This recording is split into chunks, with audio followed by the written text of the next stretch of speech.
শুনছেন ABC radio 89.2 FM। শুরু হয়ে গেছে Kuasha, brought to you by Igloo ice cream.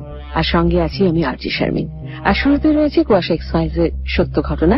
আসুন তাহলে শুনি কুয়াশা এক্স ফাইলস এর সত্য ঘটনা। আজকের এক্স ফাইলস এর ঘটনাটির নাম হচ্ছে the murder of Ashley Lindsay. আপনি শুনছেন Kuasha, brought to you by Igloo ice cream.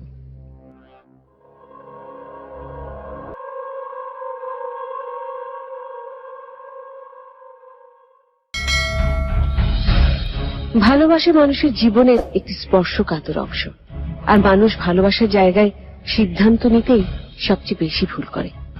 এমন একটি ভুল এবং ভুলের মাসুল নেই আজকের এক্স ফাইল। টেক্সাস ওকলাহোমা সীমান্তে ওয়াশিটা এবং রেড নদী একসাথে মিশে লেক টেক্সোমা নামের একটি লেকের সৃষ্টি করে। লেকটির উত্তর কূলে পর্যটন শহর লেবানন ওকলাহোমা অবস্থিত। লেবানন ওকলাহোমা অনেক ছোট্ট একটি শহর, খুব কম সংখ্যক স্থায়ী নাগরিক এখানে বাস করেন। শহরটির একদিকে নদী দিয়ে ঘেরা এবং অপরদিকে ফসলের ক্ষেত দিয়ে। সীমান্তের অপর পাশে উইন্ডহ্যাম টেক্সাসে পরিবার সহ বাস করতেন 19 বছর বয়সী তরুণী অ্যাশলি লিন্ডসে। অ্যাশলির মা টারা উইডলি বলেন, অ্যাশলি গান করতে পছন্দ করত। সে নিজে নিজে পিয়ানো বাজানো শেখে এবং তার সৎ বাবা তাকে গিটার বাজানো শেখায়। অ্যাশলির স্বপ্ন ছিল সে বড় হয়ে একজন অনেক বড় গায়িকা হবে। অ্যাশলি সবসময় স্বাবলম্বী হতে চাইত। সে একটি কল সেন্টারে কাজ করত। অফিসে তার পাশের ডেস্কে বসে স্কট। স্কটের সাথে অ্যাশলির তেমন পরিচয় নেই, তবে অ্যাশলির কাছে ছেলেটাকে ভালোই মনে হয়। স্কট কদিন আগে ক্যালিফোর্নিয়া থেকে এখানে শিফট হয়েছে।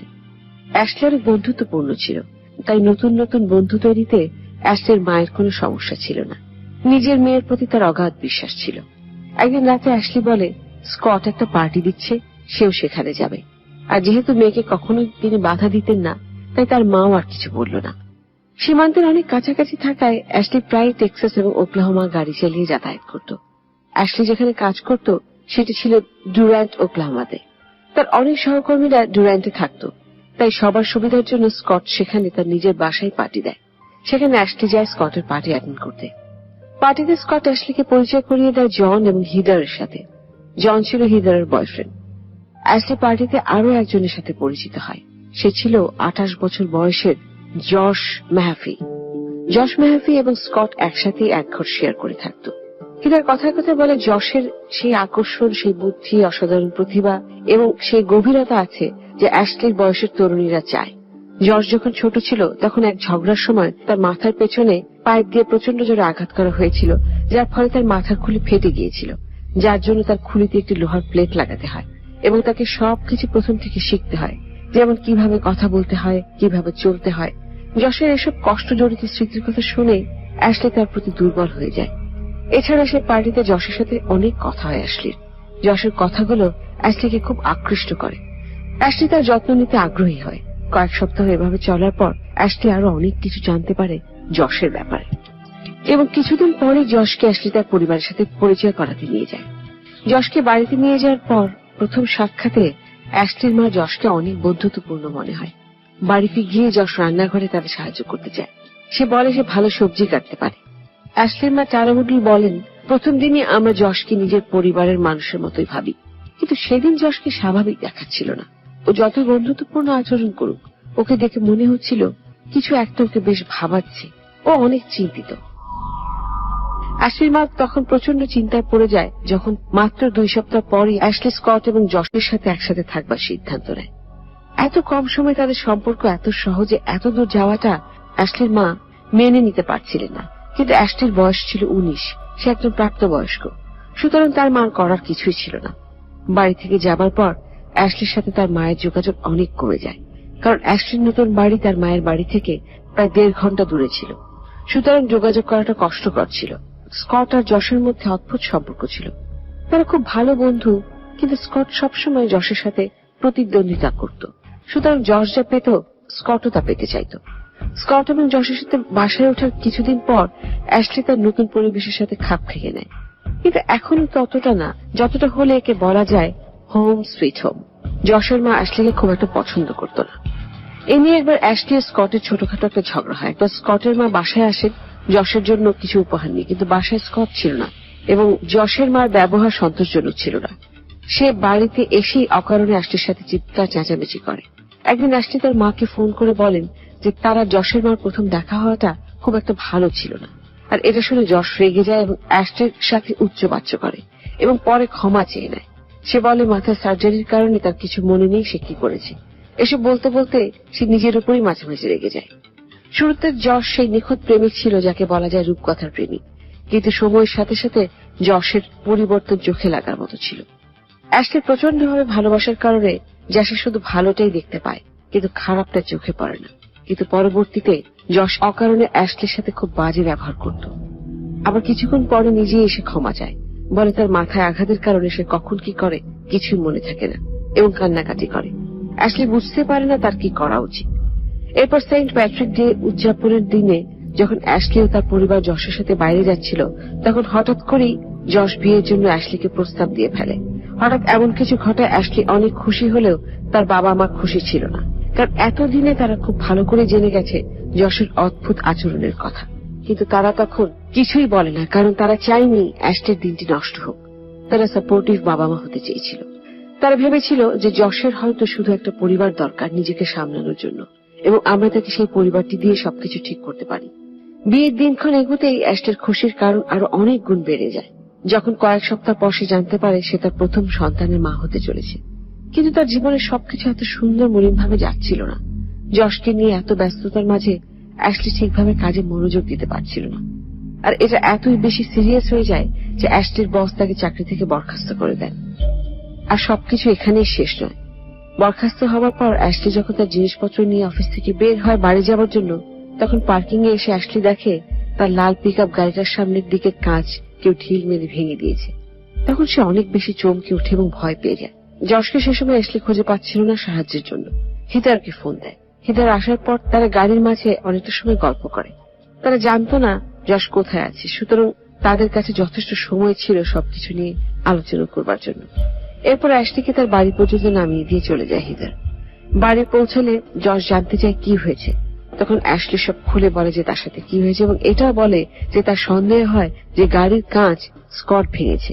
এটা শুনে যশ বলে যে স্কট তার অনেক কাছের বন্ধু, সে কেন এসব করবে, সে কখনো এরকম করতে পারে না। উত্তরে অ্যাশলি বলে যে স্কট হয়তো তাকে নিয়ে খুশি নয়। অ্যাশলির কারণে হয়তো স্কট সেভাবে যশের সাথে সময় কাটাতে পারছে না, সেজন্য হয়তো স্কট অনেক হতাশ।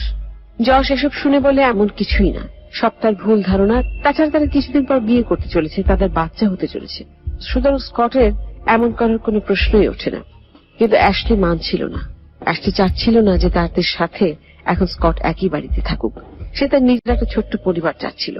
সে বলছিল স্কটের এখন চলে যাওয়া উচিত। কিন্তু এসব শুনে হঠাৎ করেই যশ অনেক বেশি ক্ষিপ্ত হয়ে যায়। সে অ্যাশলির গলা চেপে ধরে এবং বলে স্কট তার ভাইয়ের মতো, সে মরে যাবে তবু স্কটকে পথে নামাবে না, স্কট এখানেই থাকবে। বলে সে অ্যাশলিকে ধাক্কা দিয়ে সরিয়ে দেয়। এত সবকিছু হবার পর অ্যাশলি কারণ খুঁজে পায় যশের সাথে তার সম্পর্ক না রাখা। সে যশের এমন ব্যবহার কিছুতেই মেনে নিতে পারেনি এবং শেষ পর্যন্ত অ্যাশলি তার বাবা মার কাছে ফিরে যায়। তার বাড়িতে যাওয়ার পর তার মা অনেক খুশি ছিল। তার মা তাকে বলে অ্যাশলির কথা সবসময় তার মনে পড়ত এবং সে চাইতো অ্যাশলি বাড়ি ফিরে আসুক। অ্যাশলির মন অনেক খারাপ ছিল, সে অনেক একাকী অনুভব করছিল, কিন্তু একই সাথে ওসব ঝামেলার মাঝখান থেকে রেহাই পাওয়ায় অনেক স্বস্তিও বোধ করছিল। ঠিক এমন সময় তাদের বাড়ির দরজায় স্কট এসে কড়া নাড়ায়। অ্যাশলি দরজা খুললে স্কট বলে যশ তাকে সবকিছু খুলে বলেছে এবং অ্যাশলি চলে আসার পর যশ অনেক বেশি ভেঙে পড়েছে। যশকে এতটা বিপর্যস্ত হতে স্কট আগে কখনো দেখেনি। তারপরে অ্যাশলি যেতে রাজি না হলে স্কট অ্যাশলিকে যশের সার্জারি নিয়ে ইমোশনালি ব্ল্যাকমেইল করে। তারপর অ্যাশলি আবার ফিরে যেতে রাজি হয়, কিন্তু সে একটা শর্ত রাখে। সে বলে সে তখনই ফিরবে যখন যশ তার মাথার সমস্যার জন্য মেডিকেল ট্রিটমেন্ট নেবে, নিজের চিকিৎসা করাবে। অ্যাশলির শর্তে যশ রাজি হয় এবং অ্যাশলির পরিবার তাকে হাসপাতালে নিয়ে যায় চিকিৎসার জন্য। যশ চিকিৎসাধীন থাকাকালে যখন বাইরে অ্যাশলি ও তার পরিবার অপেক্ষা করছিল, ঠিক তখনই হাসপাতালে যশের মা অ্যামান্ডা এসে পৌঁছায়। অ্যাশলির মা টারা অ্যামান্ডার কাছে তার পরিচয় দিলে মিসেস অ্যামান্ডা অনেক রুক্ষভাবে টারাকে বলে যে এসব কিছুই তার মেয়ে অ্যাশলির জন্য, সবই তার দোষ। তারা বুঝতেই পারেন যদি যশের মার ব্যবহার অ্যাশলির প্রতি এমনই হয়ে থাকে তাহলে যশের ঠিক হওয়াটা অনেক কঠিন হয়ে যাবে।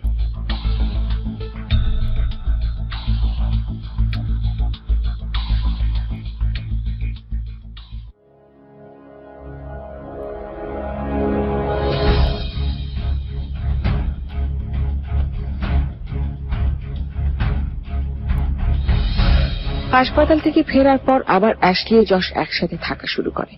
তখন অ্যাশলি যশকে জিজ্ঞেস করে সেও কি তার মায়ের মতো ভাবে সবকিছুই অ্যাশলির জন্য হচ্ছে। অ্যাশলির মা এটা শুনে অনেক মন খারাপ করেছে। যশ বলে আমি কাউকে নিষেধ করব না তোমার মাকে মর্মাহত করতে, এবং এরপর যশ অ্যাশলির মাকে অকথ্য ভাষায় গালিগালাজ করেন এবং অ্যাশলির বিরোধ করলে যশ অ্যাশলিকেও একই কথা বলে এবং অ্যাশলির পেটে লাথি মারে। এটা জেনেও যে অ্যাশলির পেটে তাদের বাচ্চা আছে, অ্যাশলির সাথে সাথে বাড়ি থেকে বেরিয়ে আসতে যায়, কিন্তু দরজা থেকে যশ আবার অ্যাশলিকে টেনে হিঁচড়ে ঘরে নিয়ে এসে এবং তার সাথে জোর করে শারীরিক সম্পর্ক করে এবং তাকে খাটের সাথে বেঁধে রাখে। অ্যাশলির জ্ঞান ফেরার পর সে নিজেকে বাঁধা অবস্থায় পায় এবং একদম একা। সে 11 ঘন্টা ওখানে ওভাবেই বাঁধা ছিল, কোনো খাবার নেই, কোনো পানি নেই। অ্যাশলি প্রচন্ডভাবে অসহায়ত্ব অনুভব করে। সে ভাবতে থাকে যে সে কত বড় ভুল করেছে, কিন্তু এসব ভাবার জন্য এখন অনেক বেশি দেরি হয়ে গেছে। এভাবেই দুদিন পার হবার পর বাড়িতে স্কট আসে। স্কটকে দেখে অ্যাশলি আশার আলো দেখতে পায়। সে ভাবে এবার হয়তো মুক্তি পাবে, কিন্তু তেমনটা আদৌ হয়ে ওঠে না। স্কটের কাছে অ্যাশলি সাহায্য চেয়ে যখন বলে তাকে তাড়াতাড়ি খুলে দিতে, যে কোনো সময় যশ চলে আসতে পারে, তখন স্কট বলে সে এমনটা করতে পারবে না। আর ঠিক তখনই স্কটের পেছন থেকে যশ হেঁটে আসতে থাকে। স্কট এবং অ্যাশলি বন্ধু হওয়া সত্ত্বেও স্কট সবকিছু চুপচাপ দেখতে থাকে। অ্যাশলি আর কিছু বুঝতে বাকি থাকে না। তার কাছে সবকিছু পানির মতো সহজ হয়ে যায় এবং সে বুঝতে পারে যে যশ আর স্কট এর সাথে মিলিত। যশ ধীরে ধীরে অ্যাশলির হাতের বাঁধন খুলে দিতে থাকে এবং বলে, স্কট আর আমার বাইরে কিছু কাজ আছে, আমরা 2-3 ঘন্টার মাঝে ফিরে আসবো, আর ফিরে আসার পর আমরা কথা বলবো। তুমি তো জানো আমি তোমাকে ভালোবাসি, সবকিছু ঠিক হয়ে যাবে, আমাকে ক্ষমা করে দাও। কিন্তু এসব মিষ্টি কথা অ্যাশলির উপর আর কোনো প্রভাব ফেলে না। স্কট এবং যশ চলে যাবার সাথে সাথে অ্যাশলি বাড়ি থেকে পালিয়ে যায়। অ্যাশলিকে একা রেখে যাবার কয়েক ঘন্টা পরে যখন স্কট এবং যশ বাড়ি ফিরে দেখে যে সেখানে অ্যাশলি নেই, স্কট টেবিলের উপর একটা চিঠি পেয়ে যশকে দেয়। চিঠিটি ছিল অ্যাশলি। সেটাতে লেখা ছিল অ্যাশলি বাড়ি ছেড়ে চলে যাচ্ছে। সে যশের অত্যাচার সহ্য করতে করতে ক্লান্ত হয়ে গেছে, কিন্তু আর না, এবং তাকে যেন আর মার বাসায় খুঁজতে না যায়, কারণ সে তার মায়ের বাসায় যাচ্ছে না। ঠিক ওই মুহূর্তে যশের কাছে অ্যাশলির মা টারার ফোন আসে। টারা উডল বলেন, 2 সপ্তাহ বেশি হয়ে যায় আমার সাথে অ্যাশলির কোনো যোগাযোগ হয় না, কিন্তু আমাদের সম্পর্ক তো এমন ছিল না। আমাদের সম্পর্ক এমন ছিল যে আমরা প্রত্যেক দিন ফোনে কথা বলতাম। অ্যাশলি তার সব সমস্যার কথা আমার কাছে বলতো। আমি ভেবেছি সে হয়তো সবকিছু নিয়ে অনেক ব্যস্ত হয়ে গেছে, সেজন্য সময় পাচ্ছে না। কিন্তু যখন 2 সপ্তাহ বেশি হয়ে যায়, তখন আমি নিজে থেকে অ্যাশলির বাসার ল্যান্ডলাইনে ফোন দিই এবং ফোন যশ ধরে এবং বলে যে অ্যাশলি বাড়িতে নেই, সে বাড়ি ছেড়ে চলে গেছে। এটা শুনে তারা বিশ্বাসই করতে পারে না যে অ্যাশলি কিভাবে যশকে ছেড়ে চলে যেতে পারে। এমন কিছু হলে তো তার কাছে ফোন দেবার কথা, তারাকে সবকিছু জানানোর কথা, কিন্তু সে তো তারাকে কিছুই জানায়নি। তারা ধৈর্য ধরার চেষ্টা করে, কিন্তু আরো 48 ঘন্টায়ও অ্যাশলির কোনো খোঁজ পাওয়া যায় না। তারপর সে পুলিশকে কল করে। পুলিশ অ্যাশলির ছবি সব গণমাধ্যমে দিয়ে নিখোঁজের সংবাদ প্রচার করে। অ্যাশলির মার মনে এখনো একটা আশার আলো থাকে যে অ্যাশলির কাছে হয়তো কোনো মোবাইল নেই, সে হয়তো কোনো না কোনো উপায় খুঁজে বের করবে ফোন দেবার। আরো 2 দিন চলে গেলে অ্যাশলির বাবা মা নিজেরাই অ্যাশলির নিখোঁজ হবার পোস্টার লাগাতে থাকে। এমন সময় তার কাছে একটা ফোন কল আসে, আর ফোন কলটা আসে অ্যাশলির কাছ থেকে। অ্যাশলি জানায় সে ঠিক আছে, আর এটা জেনে তার মা অনেক খুশি হয়ে যায় এবং বলেন তিনি এক্ষুনি যাচ্ছেন সেখানে দেখা করতে। অ্যাশলি গত 4 দিন এক বান্ধবীর বাসায় লুকিয়েছিল। অ্যাশলি এবং তার মা মার্শাল কাউন্টি শেরিফসের অফিসে দেখা করে। তারা প্রাথমিকভাবে তাদের নিরাপত্তার জন্য একটা ডায়েরি করে। অ্যাশলির মা বলেন অ্যাশলির হাতে বাঁধার দাগ ছিল, তার পশ্চাৎ দেশে ক্ষতের দাগ ছিল, হাতে ক্ষতের দাগ ছিল। তিনি তার পূর্বের স্বামীকে তালাক দিয়েছিলেন পারিবারিক হিংস্রতার কারণে, কিন্তু অ্যাশলির ব্যাপারটা তার থেকে আরো খারাপ ছিল। তিনি বলেন আমাকেও মারধর করা হতো, কিন্তু আমি কখনো যৌন লাঞ্ছনের শিকার হইনি, এবং এটি তার শোনা সবচেয়ে ভয়ঙ্কর ঘটনা। তার নিজের মেয়ের সাথে এসব হয়েছে এটা সে বিশ্বাস করতে পারছে না, কিন্তু দুর্ভাগ্যবশত এটি পুলিশের কাছে যশের বিরুদ্ধে প্রথম অভিযোগ নয়। পুলিশ অ্যাশলিকে জানায় যে যশ এর আগেও বিবাহিত ছিল। Marshall County sheriff department officer David Jones বলেন যশ এর আগে অন্তত 2 থেকে 3 বার বিয়ে করেন। অ্যাশলি প্রথম মেয়ে নয় যে ভুক্তভোগী। ঠিক ওই মুহূর্তে অ্যাশলির কাছে যশের ফোন আসে এবং অফিসার তাকে ফোনটা ধরে লাউড স্পিকারে দিতে বলেন।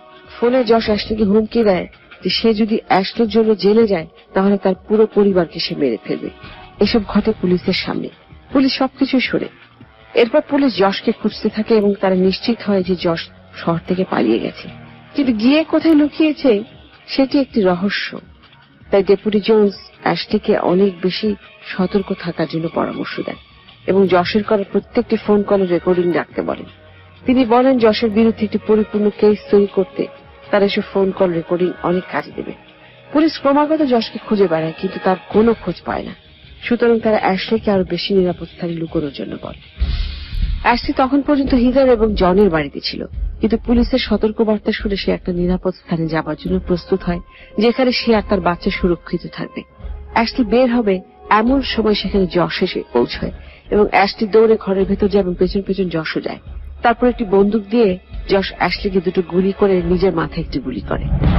অ্যাশলির বান্ধবী হিদার বলেন যে গুলির শব্দ হওয়ার সময় তাদের পেছনে পেছনে জন উপরের ঘরে যায় এবং সবকিছু ঘটার কয়েক সেকেন্ডের পরেই স্কট সেখানে উপস্থিত হয়। হিদার 911-এ ফোন করতে চাইলে স্কট করতে দেয় না। হিদার তাকে বোঝায় যে তাদের ভেতরে গিয়ে দেখা উচিত সবাই ঠিক আছে কিনা, যশ ঠিক আছে কিনা। এরপর হিদারের কথা শুনে স্কট রাজি হয় এবং সে ভেতরে যেতেই হিদার বাইরে থেকে দরজা আটকিয়ে দিয়ে 911-এ কল দেয়। হিদার তখন জানতো ভেতরে একজন বন্দুকধারী মানুষের সাথে অ্যাশলি এবং তার জন আছে। হিদার তাদের জন্য অনেক বেশি চিন্তিত ছিল। এরপর যা ঘটে তার মতো হৃদয় বিদারক ঘটনা আর হয় না। অ্যাশলি গুলিবিদ্ধ অবস্থায় ভেতরে পড়ে আছে। জন তখন অ্যাশলির মায়ের ফোন নম্বরে ফোন দেয়। ফোনের এপাশ থেকে তার মা শুধু অ্যাশলির গোঙানির শব্দ শুনতে পায় আর অ্যাম্বুলেন্সের শব্দ শুনতে পায়। সে ফোনটা স্পিকারে দিতে বলে, সে অ্যাশলিকে বলে একবার কথা বলতে, কিন্তু অ্যাশলি কোনো কথা বলে না। সে ফোনে বারবার বলে, আমি তোমার মা, আমি এক্ষুনি আসছি, তোমার মা আসছে, শুধু চোখটা খুলে রাখো। অ্যাশলিকে দ্রুত হাসপাতালে নিয়ে যাওয়া হয়। তার মাও সেখানে যায়। অ্যাশলির গলা এবং মাথায় দুটো গুলি লেগেছিল। সে লাইফ সাপোর্টে ছিল। হাসপাতালে গিয়ে তার মা একেবারেই ভেঙে পড়ে, শুধু মনে প্রাণে প্রার্থনা করছিল যেন কোনোভাবে অ্যাশলি বেঁচে যায়। তার মায়ের চোখের সামনে একটু একটু করে থেমে গেল অ্যাশলির হৃদস্পন্দন। চোখের সামনে না ফেরার দেশে চলে গেল অ্যাশলি। পুলিশ বুঝতেই পারে না কেন আসলে যশ অ্যাশলিকে খুন করেছে এবং খুন করার পর সে পিস্তল দিয়ে নিজেই নিজের মাথায় গুলি করে আত্মহত্যা করে। এই প্রশ্নের উত্তর জানতে পুলিশ মুখোমুখি হয় স্কটের। স্কট পুলিশকে জানায় এই পুরো ঘটনায় সে যশকে সাহায্য করে, কারণ যশ তার অনেক ভালো বন্ধু ছিল। অ্যাশলির কারণে যশ এবং তার সম্পর্ক ধীরে ধীরে নষ্ট হতে থাকে। তাছাড়া স্কট যশকে সারা জীবনের প্রতিদ্বন্দ্বী ভেবেছে, তাই যশ ভালোভাবে সংসার করুক এটা সে চায়নি। যশের এমনিতেই মানসিক সমস্যা ছিল, আর স্কট তাকে আরো উস্কে দিয়েছিল। সে কারণে নিজের রাগ, জেদ আর মানসিক বিকৃতিকে কন্ট্রোল করতে না পেরে যশ এমন একটা নৃশংস হত্যাকাণ্ড চালায়। সে ভুলেই গিয়েছিল অ্যাশলির গর্ভে তার সন্তান আছে। খুন করা যত বড় অপরাধ, কাউকে নিজের স্বার্থে খুন করার প্ররোচনা দেওয়াও ঠিক ততটাই বড় অপরাধ। অ্যাশলির অল্প একটু ভুলের কারণে আজ তাকে এভাবে চলে যেতে হলো, আর সেই ভুল হলো না জেনে কাউকে এত বেশি বিশ্বাস করে ফেলা। যশের সাথে সাথে স্কটের মতো মানুষদের শাস্তি কাম্য।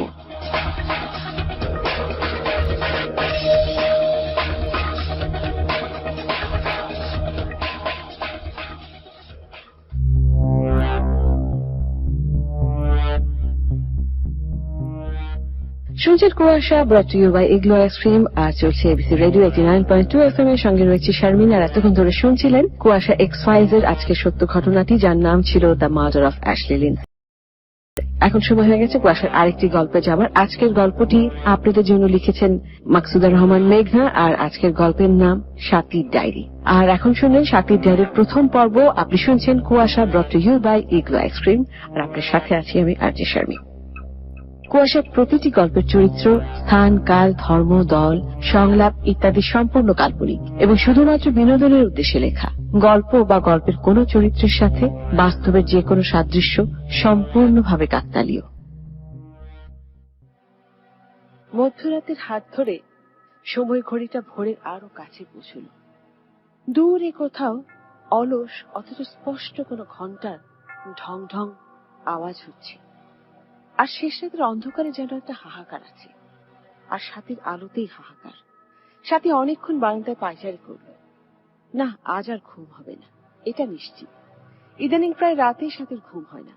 তবে অবশ্য সাথী অস্থির বোধ করে না, বরং ওর ভালোই লাগে, কারণ পুরনো স্মৃতির জাবর কাটা ছাড়া সাথীর নিজের সময় ঘড়িটা যেন সত্যিই অচল। এক গ্লাস ঠান্ডা পানি খেতে ইচ্ছে হচ্ছে খুব। ইস, ঘড়ির সেকেন্ডের কাটার টিকটিক শব্দটা যেন মাথা কেড়ে নিয়েছে, খুব বিরক্ত লাগছে। রাতের বেলা ঘড়ির সেকেন্ডের টিকটিক শব্দটা বড্ড কানে লাগে, অথচ দিনের বেলায় হাজারটা শব্দের ভিড়ে এই টিকটিক শব্দ শোনাই যায় না। বাড়ির সামনে প্রশস্ত পিচের কালো রাস্তার এপারে সাতির ছিমছাম সাজানো গোছানো দোতলা সাদা বাড়ি। বাড়ির ছোট্ট সবুজ লনের ঘাসগুলো পরিপাটি আর একই মাপে কাটা, চার পাশটা শুধুই সবুজ। সাতির বাড়িতে কোনো ফুল গাছ বা ফলজ গাছ নেই, সবই সবুজ পাতাবাহার। তবে রাস্তার ওপরে একটা একতলা বিবর্ণ বাড়ি আছে। সে বাড়িটা কিন্তু অদ্ভুত। বাড়ির লোহার গেটের ওপর গায়ে গোলাপি বাগান বিলাসের রাজ্যের ফুল এমন ভাবে গেটটাকে চেপে ধরেছে, দূর থেকে দেখলে সাথে প্রায় মনে হয় ফুলের ভাড়ে বুঝি অমন শক্ত লোহার গেটটাও হুড়মুড় করে ভেঙে পড়বে। এ বাড়িতে প্রচুর ফুল গাছ, কেউ তেমন যত্ন আত্তি করে বলেও মনে হয় না, তবুও ফুল ফোটে। সাথে ঘন্টার পর ঘন্টা ওই বাড়ির দিকে সম্মোহিত হয়ে চেয়ে থাকে। এটাই সাথীর অসুখ। এই অসুখের জন্যই হয়তো এই বাড়ি ছেড়ে ও কোথাও থাকতে পারেনি বা যেতে চাইনি। রাতে ঘুম না এলে সাথী ডায়েরি লেখে, আবার কখনো পুরনো ডায়েরির টুকরো টুকরো কথাগুলো, গল্পগুলো চোখের সামনে মেলে ধরে। তারপর শুধুই বিলীন হওয়া, সময়ের পেছন চাকার চেনা অথবা অচেনা ঘূর্ণনে।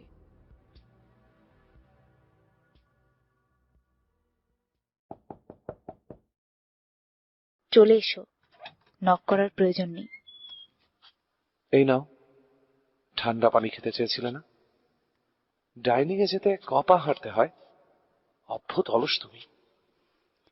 অলস তো বটেই, নইলে বিবর্ণ একতলা বাড়ির দিকে চেয়ে কেউ ঘন্টার পর ঘন্টা সময় পার করে? ওটা তোমার বদ অভ্যাস, না আসক্তি। জানো তো, আমি একটা সূত্র জানি, অভ্যাস সমান সমান বদ অভ্যাস, আর সেটা সমান সমান আসক্তি। তোমাকে কতবার বলবো অভ্যাসের হাতে পায়ে লাগাম দাও, তুমি তো শুনবে না। যাও তো মাথার ভেতর থেকে, আমি জানি তুমি নেই, তুমি শুধুই আমার হ্যালুসিনেশন। ঠান্ডা পানিটা খেয়ে নাও। আমার তৃষ্ণা নেই। এক কাজ করো, তোমার নীল ডায়েরিটা পড়ো, যেখানে তোমার আর আবিদের পরিচয় হওয়াটা লিখে রেখেছ। সেখান থেকে শুরু করো, ভোর হয়ে যাবে, তোমার কষ্ট হবে না। ছায়াহীন শরীরের কোনো কষ্ট হয় না। তুমি তো ছায়াহীন নও, বরং ছায়া দূরবর্তী মানবী। তুমি সত্যি ডাক্তারি পড়েছ নাকি সাহিত্যিক ছিলে? ভেতরে সাহিত্যিকের মন নিয়ে মানুষের শরীর কাটলে তাতে শৈল্পিক কাটা ছেঁড়ার চিহ্ন থাকে। Shut up! যাও তুমি, আমার আমার কথা বলতে ইচ্ছে করছে না, মাথায় যন্ত্রণা হচ্ছে আমার। ঠান্ডা পানিটা খাও, আমি চলে যাচ্ছি। টেবিলে কোনো পানির গ্লাস নেই, আমি জানি। তোমার সব জায়গায় অসংখ্য ভুল রয়েছে, আর সে ভুলের দায় একা তোমার, আমার নয়। ফরিদ, যাও তুমি, কবে আমাকে মুক্তি দেবে? আমি একা থাকতে চাই, একদম একা, নিঃসঙ্গ। এই জন্যই তো বলি, ছেড়ে দাও পৃথিবীর মায়া, ছায়াময় ভুবনে এসো। এখানে তুমি একদম একা নিঃসঙ্গ জীবন কাটাতে পারবে। জাগতিক কোনো ব্যথা যন্ত্রণা তোমাকে স্পর্শ করবে না। এখানে ঘুমের জন্য হাহাকার করতে হবে না, আসবে না না না।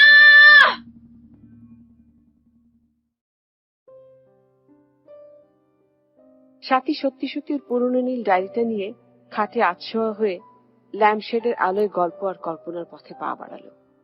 সে অনেক অনেক আগের কথা। তখন সাথীর চোখে মুখে কেবল আনন্দ, উচ্ছ্বাস, ভালোবাসার ভালো লাগার রং। সাথী নামের তরুণীটি হঠাৎ একদিন আবিষ্কার করলো, মধ্যরাতে রাস্তার ওপাশের বাড়ির গেটটাতে একসঙ্গে অনেকগুলো কুকুর ডেকে ওঠে। প্রতি রাতে ওই একই সময়। কৌতূহলে চোরাবাড়িতে চোখ একদিন আটকে গেল। আরে, কে এই লোকটা? ধবধবে সাদা শার্ট পরা, পরিপাটি চুল, ল্যাম্পপোস্টের আলোতেও স্পষ্ট বোঝা যাচ্ছে কি অপূর্ব মায়া মাখা চোখ মুখ। লোকটা কিছুক্ষণ কুকুরগুলোর দিকে তাকিয়ে থাকে, তারপর ক্লান্ত পায়ে গেটের ভেতরে ঢুকে যায়। আর কুকুরগুলো এক মুহূর্তেই নিঃশব্দে রাস্তায় নেমে শান্ত পায়ে হেঁটে চলে যায়। প্রথম 2-3 দিন সাথী লোকটাকে দেখার জন্য নয়, আসলে কুকুরগুলোর ভাবভঙ্গি দেখতে বারান্দায় দাঁড়াতো। তারপর দিনে দিনে কি যেন হয়ে গেল, ওই লোকটার জন্য ভেতরে একটা কেমন যেন টান অনুভব হতো। না, আর হচ্ছে না। এবার লোকটার সঙ্গে কথা বলা উচিত। প্রতিদিন রাত 3টায় সাথী অধীর আগ্রহের চোখ নিয়ে বারান্দায় কার জন্য যেন অপেক্ষা করে। সে অপেক্ষায় সাথীর বুকের বাঁ পাশটায় চিনচিন ব্যথা অনুভব হয়। ব্যথাটা ওর ভালো লাগে। পলিমাটিতে হঠাৎ জমে ওঠা নিম্ন শ্রেণীর উদ্ভিদকে যেমন একটানে শেকড় শুদ্ধ উপড়ে ফেলা যায়, তেমন সাথীর বুকের শেকড় যেন সেদিনকে উপড়ে ফেলেছিল, যেদিন ওর দরজায় কলিং বেলে এক অজ্ঞাত লোকের চিরকুটো পেয়েছিল। সেদিনটা অন্য সব দিনের চেয়ে আলাদা। সাথী এক মুহূর্তে পৌঁছে গেল নীল ডায়েরির পাতায় লেখা কথাগুলোর চেনা ফাঁদে। সবটা যেন ডায়েরির পাতায় লেখা নয়, বরং আবার ঘুরছে ঠিক এই মুহূর্তে। মুহূর্তগুলো যেন ফিরে এসেছে।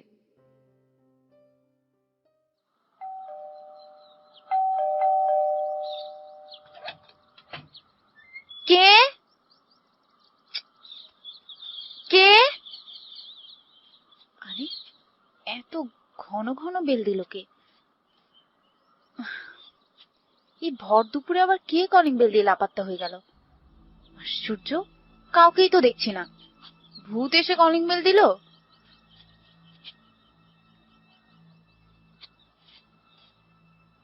ও মা, এটা তো একটা খাম দেখছি। বাবার কোনো চিঠি নয় তো? আজকাল পোস্টম্যান গুলোর তাড়াহুড়া, দরজা খুলতে দেরি বলে হাতে খাম না দিয়ে দরজায় ফেলে গেছে। এ কি, আমার চিঠি? পুরো ঠিকানাও লেখা নেই, শুধু গাজী সাথী আহমেদ। এ কি রে বাবা, প্রেরকেরও নাম নেই? অদ্ভুত তো। চিঠি কই? এ তো চিরকুট দেখছি। সাথী, তুমি প্রতিদিন রাতে বারান্দায় আমার জন্য দাঁড়িয়ে থাকো, তাই না?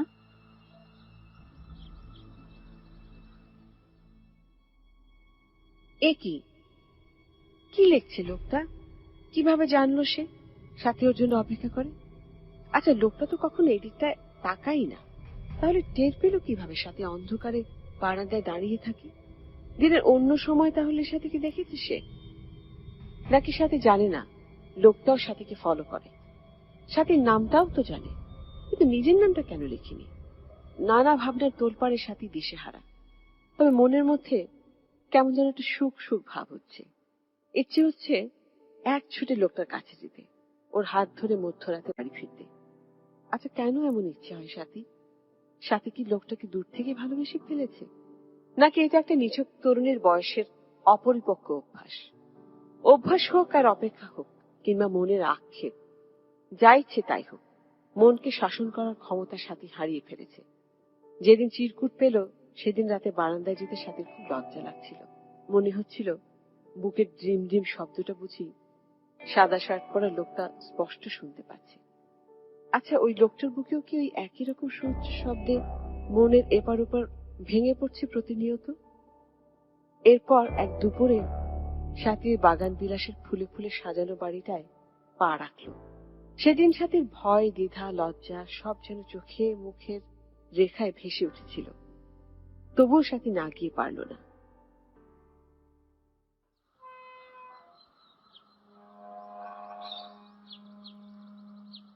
বাবা, বাড়ির ভেতরটা দেখছি ফুলে ফুলে ছেয়ে আছে, কিন্তু বাড়িটা তো ফাঁকা কেন? কলিং বেলটাও মনে হচ্ছে নষ্ট। এতক্ষণ বেল দিলাম, কোনো সাড়া শব্দই নেই। কেউ আছেন ভেতরে? শুনতে পাচ্ছেন?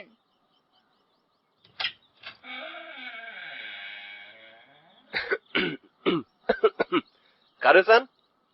এতক্ষণ ধরে আপনি নষ্ট বেলের বুতাম ধইরা ঘন ঘন বাজানোর চেষ্টা করতেছিলেন। আপনি বলছেন কলিং বেল নষ্ট? তাহলে আমি যে কলিং বেল বাজাচ্ছিলাম সেটা কিভাবে বুঝলেন? এই বাড়ির দরজা জানালার কায়দা সবই ভিন্ন। বাইরে কে আছে না আছে সেটা ভিতর থেকে দেখা যায়। মানে কিভাবে? আপনি ভিতরে গিয়া দাঁড়ান, দরজা বন্ধ কইরা। আমি বাইরে দাঁড়াইতাছি। না না না, তার প্রয়োজন নেই। আসলে আমি একটা কাজে এসেছি। আচ্ছা, এ বাড়িতে আরেকজন থাকেন না, যে রোজ রাত করে বাড়িতে ফেরে? তার সঙ্গে দেখা করতে এসেছি। কাইন্ডলি একটু ডেকে দেবেন? আছেন উনি বাড়িতে? এই বাড়িতে আর কেউ থাকে না, আমি একলাই থাই। আর কেউ থাকে না মানে কি বলছেন? তাহলে রোজ রাতে 3টায় সাদা শার্ট পরা যে লোকটা গেট দিয়ে ভেতরে ঢুকে, সে কে? কি কইতাছেন? রাত 3টায় কেডা ঢুকবো? কইলাম না এই বাড়িতে আমি একাই থাকি। আশ্চর্য, তাহলে আমাকে চিরকুটকে পাঠালো। সেইটা আমি কেমনে কমু? আপনি কে? আপনার নাম কি? এবারে মালিক কে? আমি এই বাড়ির কেয়ারটেকার, আবার মালিকও। কারণ বাড়ির সবতে বিদেশ থাকে, মাতুব বাড়ি সব আমারই হাতে। এই বাড়ি আমার ছোট ফুপুর সতীনের। বাড়িতে আমি থাই, দেখাশোনা করি, গ্যাস বিল কারেন্ট বিল দেই, আবার আমি মাসে মাসে বেতন পাই। বাহ, ভালো তো। আচ্ছা, বাড়ির মালিকের কোনো ছবি নিশ্চয়ই আছে, আমাকে একটু দেখানো যাবে? অবশ্যই, আসেন আমার সাথে। বাড়ি ফরিদের নামে। আপনি থাকেন কই? ও, আমার নাম মোহাম্মদ আবুল হোসেন মিয়া। আমি রাস্তার উল্টো পাশেই থাকি, আপনাদের বাড়ির নাক বরাবর যে বাড়িটা, সেখানে। আমার নাম স্বাতী। ও, আপনার বাবাই তাইলে সাদা বাড়িটা কিনছে, তাই না? জি, এবারে আমরা আছি প্রায় 6 মাস হবে। ওই যে ওই দেয়ালের কাছে যান, সবার ছবি আছে, আর ডাইনের কোনায় সব ছবি ফরিদ ভাইয়ের। এ কি? এই লোকটাই তো প্রতি রাতে এই বাড়িতে ঢোকে। কি কন? আপনার মাথায় সমস্যা আছে? আরে আশ্চর্য, আমি আপনাকে মিথ্যা কেন বলতে যাব? আমি সত্যি বলছি। কিন্তু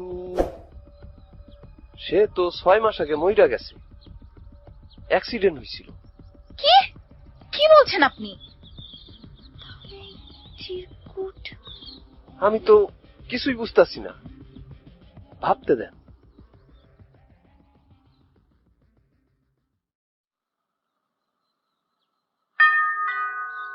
ওমা, আপনাদের বাড়ি কলিং বেলটা নষ্ট বললেন, এই তো বাজলো। আফা, এই কলিং বেলে দোষ আছে। এই ঠিক তো এই খারাপ, ভুতুইরা বেল। আসেন, দেখতে পারবেন বাইরে কে দাঁড়ায় আছে। না না, আমি এখন বাড়ি যাব। হুট করে ভর দুপুরে এভাবে চলে আসা উচিত হয়নি। আপনি বসেন, এত অস্থির হইছেন কেন? আপনি তো ঘামতাছেন। অন্য একদিন বসবো। কেমন যেন ভয় লাগছে। সত্যি এ বাড়িতে আর কেউ থাকে না? স্ট্রেঞ্জ। আমি তবে এতদিন কাকে দেখেছি? আচ্ছা, পুরো বিষয়টার মধ্যে এত রহস্যের গন্ধ পাচ্ছি কেন বলেন তো? রহস্য হইব কেন? আপনি অত রাইতে বারিন্দায় আর একলা একলা দাঁড়ায়েন না, ব্যাপারটা ভৌতিক হইতে পারে। আরে আসতেছি, অধৈর্য মানুষজন সব। আমিও যাই। এ কি? দরজার ওপাশে তো ফরিদ দাঁড়িয়ে আছে, ভেতর থেকে স্পষ্ট দেখা যাচ্ছে। উনি ফরিদ না, আবিদ, ফরিদের জমক ভাই।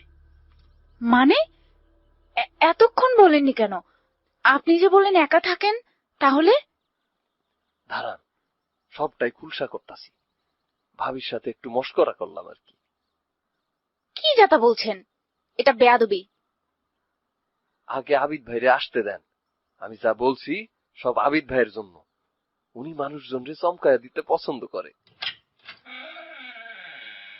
আমি আমি মানে ওই সামনে সাদা বাড়িটাতে থাকি। এসো ভেতরে এসো সাথী, আমি জানতাম তুমি আজ আসবে। কিভাবে? আমি আপনার বাড়ি গেট দিয়ে ঢোকার সময় কি আপনি আমাকে বিশেষ কোনো মাধ্যমে দেখেছেন? এ বাড়িতে তো আবার সবই অদ্ভুত শুনেছি। গেটে কি সিসি ক্যামেরাও আছে? কই, চোখে পড়েনি তো। আচ্ছা, তুমি কি সামান্য রেগে আছো? সরি, আসলে আমি তোমার নার্ভ পরীক্ষা করছিলাম, কারণ... এক্সকিউজ মি? আচ্ছা, আপনি কি কোনো চিরকুট পাঠিয়েছেন? কেন? চিরকুট না পাঠালে বুঝি তুমি শুধু বারান্দায় দাঁড়িয়ে আমাকে দেখতে থাকতে? আসলে মানে কি যে বলবো, আমি আসলে... কিচ্ছু বলতে হবে না, আমি তোমাকে কল করব। ফোন নাম্বারটা দেয়া যাবে?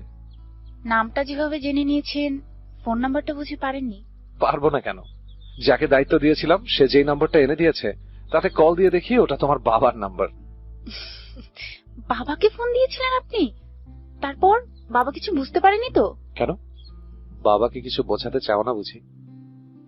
আমি আসছি, আপনার ফোনটা দিন, আমার নাম্বারটা দিয়ে দিচ্ছি। সাথী, আমি খুব তাড়াতাড়ি তোমার বাবার সঙ্গে কথা বলতে চাই। তাড়াহুড়োর কোনো কাজ সুন্দর হয় না, একটু রয়ে সয়ে না হয়। ওকে, তুমি এখন যাও। আসছি তাহলে। চলো, গেট পর্যন্ত তোমাকে এগিয়ে দিই। আর শোনো, আবুলের রসিকতায় তুমি প্লিজ রাগ করো না। তোমাকে ভরকে দিতে চেয়েছিলাম আর কি। আর পরীক্ষা করে দেখলাম ডাক্তারের বউ হবার মতন সাহস আছে কিনা। আমি রাগ করিনি, প্রথমে একটু ভয় পেয়েছিলাম, পরে ঠিক হয়ে গেছে। আচ্ছা, আমি যদি ভীতু হই তাহলে কি আপনার খুব সমস্যা হবে? আরে না, আমি তো এমনি বললাম। ছাড়ো সব, চলো।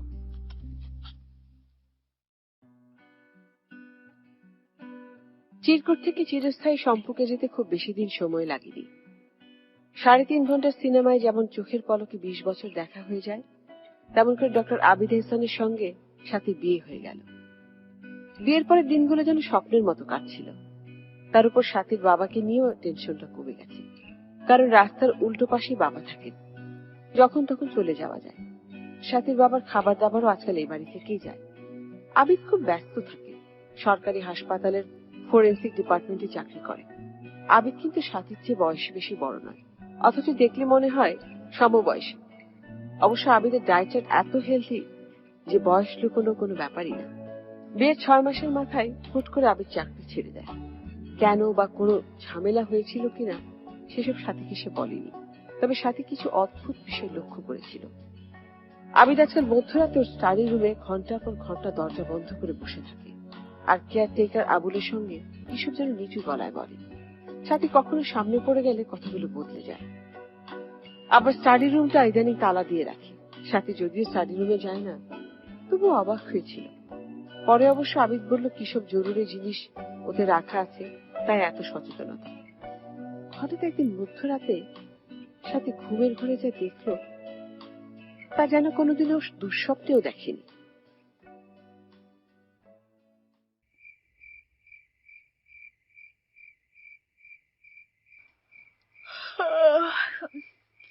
আবিদ, আবিদ, আরে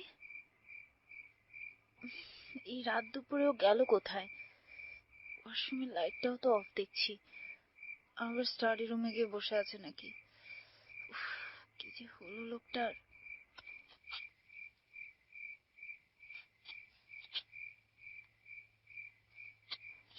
যা ভেবেছিলাম স্টাডি রুমে, কি যে করে ওখানে বসে বসে।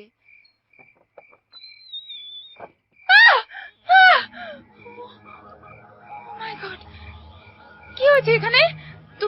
তোমার হাতে কি কি করছো তুমি? এটা তো মানুষের বডি। এত বিভৎস মানুষটাকে কোথায় পেলে আবিদ? আস্তে আস্তে সাথী, আস্তে। চিৎকার করছো কেন?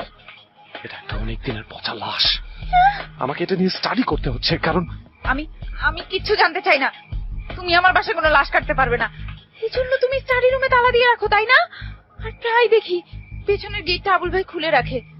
তুমি পেছনের গেট দিয়ে বাড়িতে সব লাশ নিয়ে আসো। আমি তো ভাবতেই পারছি না। কি চাইল্ডিশ কথাবার্তা বলছো তুমি? তুমি জানো না আমি একজন ফরেনসিক ডাক্তার? আমার কাজই এসব নিয়ে। সেসব তোমার হসপিটালে। এছাড়া তুমি তো চাকরি ছেড়ে দিয়েছো। তাহলে? চাকরি ছেড়ে দেইনি আমি, আমাকে ওরা বাদ দিয়ে দিয়েছে। মানে? কিন্তু কেন? কারণ ডিপার্টমেন্ট বলছে দীর্ঘদিন আমি ফরেনসিক ডিপার্টমেন্টে কাজ করে মানসিক ভাবে নাকি অসুস্থ হয়ে পড়েছি। আর তাই আমি আমি আমি নাকি ইচ্ছে করে নাকি আমি। ইচ্ছে করে কি? ওসব পরে বলবো, এখন তুমি যাও। আমি যা করবো তা দেখতে তোমার ভালো লাগবে না, তুমি ভয় পাবে, তুমি যাও। লাশ কাটাকাটি তুমি কেন বাড়িতে করছো বলো তো? এখন থেকে এ কাজ আমি প্রাইভেটলি বাড়িতেই করব। প্লিজ এসব করো না, আমার ভয় লাগছে, আমার কষ্ট হচ্ছে। এই ধরনের কাজ আমার বাড়িতে করছো, আমাকে একবার জানালে না পর্যন্ত? আস্তে আস্তে তুমি অভ্যস্ত হয়ে যাবে।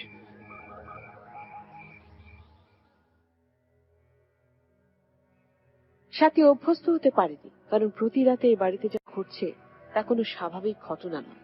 একের পর এক তাজা পচা বিভৎস ভয়ঙ্কর কুচ্ছি সব লাশের যাতায়াত যেন বেড়ে গেল। এ বাড়ির ভেতরে এখন তীব্র ক্লোরোফর্ম আর রক্ত পচা দুর্গন্ধের ছড়াছড়ি। আবিদ এত লাশ কিভাবে কোথা থেকে জোগাড় করছে সেটাও সাথীর কাছে বিস্ময়। লোকটা আসলে কোনো স্বাভাবিক মানুষ নয়, কারণ এবার সাথে সচক্ষে দেখেছে আবিদর স্টাডি রুম আর লাশ কাটা ঘরে আর কি কি করে।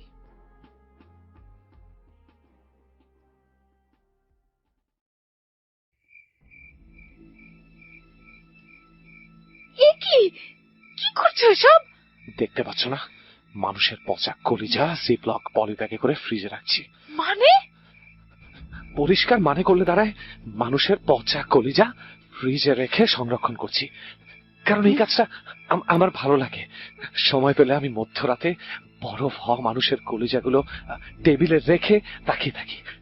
এটা এটা আমার একটা শখ, আমার হবি। তুমি তুমি সত্যি সত্যি মানসিক ভাবে বিকারগ্রস্ত। কোন সুস্থ মানুষ এসব কাজ করতে পারে? সাথী, আমার দীর্ঘদিন এসব পচা বিভৎস লাশ কেটে একটা কেমন যেন নেশা ধরে গেছে জানো। মানে প্রতি রাতে অন্তত একটা মানুষের শরীর কাটাছেঁড়া না করলে আমি ভীষণ অস্থির বোধ করি। ইদানিং আমার একটা অদ্ভুত খেয়াল মনে জায়গা নিয়েছে জানো জানো তুমি। যা করছো, যেসব বলছো, এর চেয়ে অদ্ভুত কিছু হয়? মরা মানুষ তো অনেক কাটলাম, এবার জীবিত মানুষ কাটতে ইচ্ছে হয়। সত্যি বলছি, সত্যি। কি বলছো তুমি? চুপ করো, চলো আমার সঙ্গে। তোমার ঘুমানো দরকার, আর ডক্টর ইশতিয়াকের সঙ্গে একবার দেখা করা দরকার। প্লিজ চলো, চলো এখান থেকে। আচ্ছা সাথী, তোমার শরীর যদি আমার কাটতে ইচ্ছে করে তাতে কি সমস্যা হবে? তুমি তো আমার স্ত্রী, ইউ আর মাইন, আমার সম্পত্তি। আমি চুপ করো প্লিজ, আমি আর নিতে পারছি না, আমার ভীষণ ভয় লাগছে। আমি এখানে থাকবো না, আমি আমার বাবার কাছে চলে যাব। বাবার কাছে যাবে কেন? এটা এখন তোমার বাড়ি। বাবা না থাকলে কি করতে? হ্যাঁ, কে কে কে হাঁটছে বাইরে? বাইরে কে হাঁটে? হরিদ নাকি? হরিদ মানে? হরিদ তো মৃত, ও কোথা থেকে আসবে? ও আছে, বাড়িতেই আছে। তোমার সঙ্গে দেখা হয়নি? নিশ্চয় হবে। হরিদের লাশটাও আমি কেটেছিলাম জানো। প্রিয়জনের লাশ কাটায় খুব খুব ব্যথা হয় সাথী জানো, খুব খুব ব্যথা। করছো কি? সরো, আমি রুমে যাব। আমার এখানে এক মুহূর্ত ভালো লাগছে না। তুমি আসলে একটা খুনি, অসুস্থ মার্ডারার। খুনি?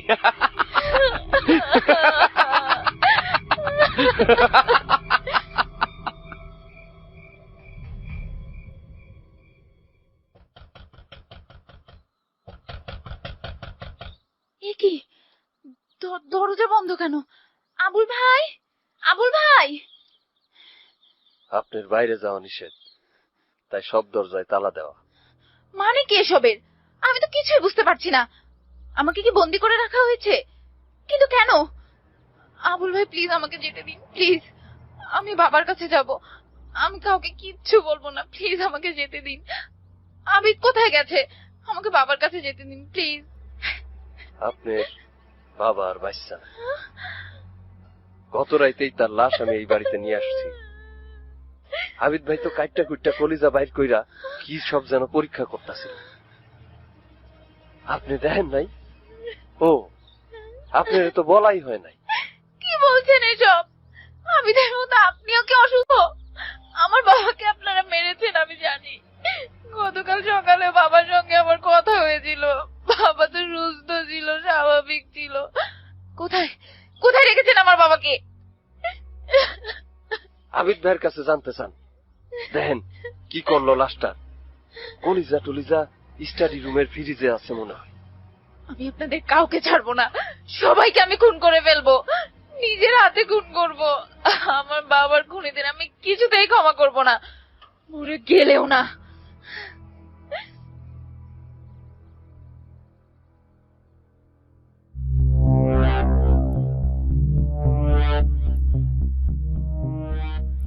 কুয়াশা brought to you by Igloo ice cream. আর সাথে আছে আর যে শারমিন, শুনছেন এবিসি রেডিও 89.2 FM। চলছে কুয়াশায় সাথীর ডায়েরির গল্প। তো অদ্ভুত গল্প শুনছি আজকে আমরা। সাথী নামের একটি মেয়ের ডায়েরির পাতায় পাতায় লেখা আছে তার অতীতের সব কথা।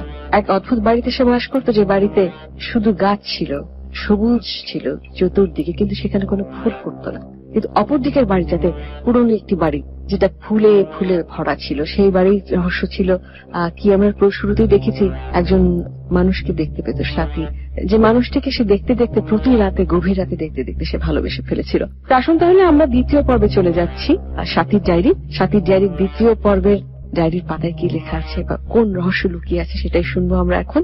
আপনি শুনছেন এবিসি রেডিও 89.2 FM, আর চলছে Kuasha, brought to you by Igloo ice cream, আর সঙ্গে রয়েছে শারমিন।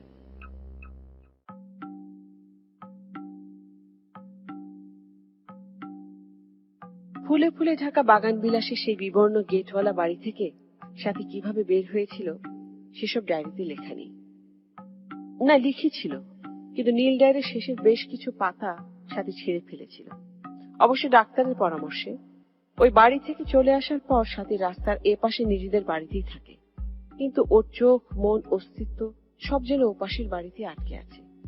কিছুতেই ওখান থেকে সাথী পুরোপুরি বেরোতে পারছে না। এখন সাথীর সঙ্গে যে বাস করে সে কি আবিদ না ফরিদ নাকি সাথীর মাথার কল্পনা, সেটা সাথী জানে না। তবে সাথীর সাইকিয়াট্রিস্ট বলেছে এটা এক ধরনের মানসিক সমস্যা, আর এ সমস্যা আবিদেরও ছিল। খুব গোপনে এবং খুব দ্রুত সাথী এমন কিছু করেছে যার পুরো স্মৃতিটা ওর মাথায় নেই। কিন্তু ওই ভুলে যাওয়ার সময়টাতে সাথী নিজের মতো করে একটা চরিত্র তৈরি করে নিয়েছে।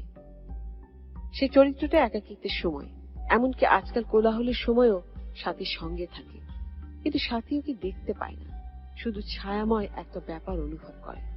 অবশ্য মধ্যরাতের সেই লোকটাকে সাথী এখনো দেখে, অযত্নে পড়ে থাকে বিবর্ণ বাড়িটাতে, ক্লান্ত পায়ে লোহার গেট ঠেলে ভেতরে ঢুকে যায়। মাঝে মাঝে পেছন ফিরে সাথীকে হাতে ইশারা করে ডাকে।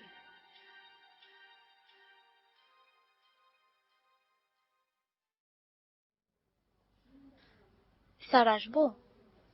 হ্যাঁ হ্যাঁ, আসুন আসুন। সাথী, কি খবর, কেমন আছেন? ভালো আছি। আপনি বলেছিলেন একবার দেখা করতে, যদি কোনো প্রবলেম হয়। কি প্রবলেম হচ্ছে বলুন তো? স্যার, আমি এখনো ডায়েরি পড়ার অভ্যাসটা বাদ দিতে পারছি না।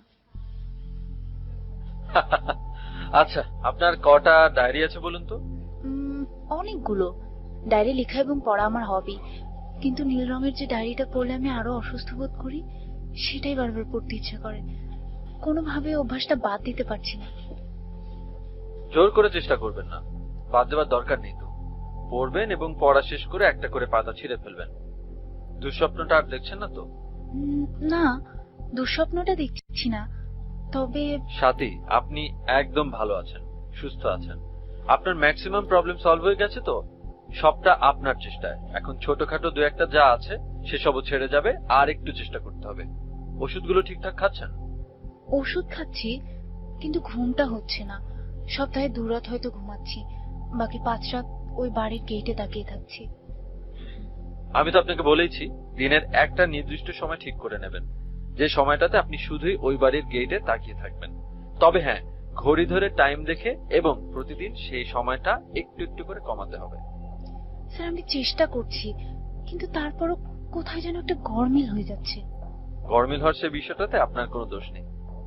আসলে আমাদের সবসময় শেখানো হয় খুব দ্রুত সবকিছু থেকে কিভাবে আমরা পার পাবো, বা বলতে পারেন আমরা যখন অস্বস্তিকর কোনো পরিস্থিতিতে পড়ি, চট করে পরিস্থিতি পাল্টে অন্য পরিস্থিতিতে জাম্প করার চেষ্টা করি, সবটা স্কিপ করে যাই, বিষয়গুলো ফেস করে সার্ভাইভ করার চেষ্টাই করি না।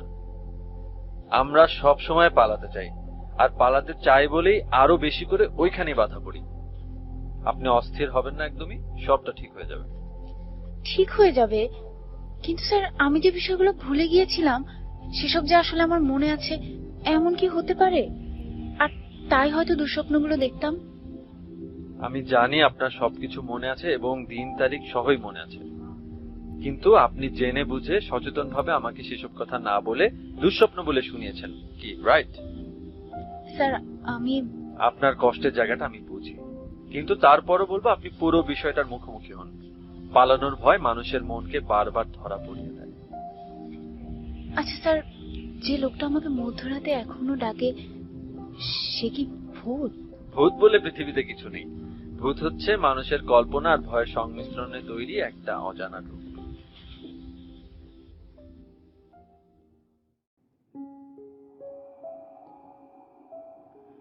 শেষ পর্যন্ত ডাক্তারকে বলেই দিলে তুমি আবিদকে খুন করেছো? তুমি যাও, আমি কাউকে কিছু বলিনি। আর যদি ভুলেও থাকি ভালো করেছি, কারণ কারণ ডাক্তারকে সব সত্যিটা বললে আমি তাড়াতাড়ি সুস্থ হয়ে যাব। তখন তখন তুমি আর আমার মাথার ভেতরে ঢুকতে পারবে না।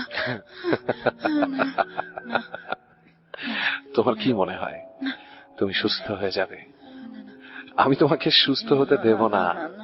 তুমি দেখছো না সেটা? দিন দিন তোমার ছায়া তোমার কাছ থেকে দূরে সরে যাচ্ছে।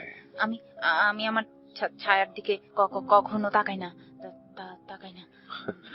কিন্তু ছায়াময় বাড়িটার দিকে তো তাকাও। তুমি কেন আমার পিছু ছাড়ছো না? আমি তো বরং তোমার উপকারই করেছি। তুমি তো চাইতে আবিদ মারা যাক, কারণ আবিদ তোমাকেও নৃশংসভাবে খুন করেছিল, আমার বাবাকেও খুন করেছিল। কি করে ওকে আমি ছেড়ে দিতাম বলো? তুমিও আমাদের ছায়াময় জগতে চলে এসো সাথী। যাবে আমার সঙ্গে আমাদের বিবর্ণ বাড়িটাতে? না, কখনো না। তুমি যাও, তুমি কেউ না। তুমি আমার ভয়। আমি আমি আমি আমি আমি একা থাকতে চাই। আমাকে একা থাকতে দাও প্লিজ। তুমি একা নও, আমি আছি তোমার সঙ্গে ছায়ার মতো।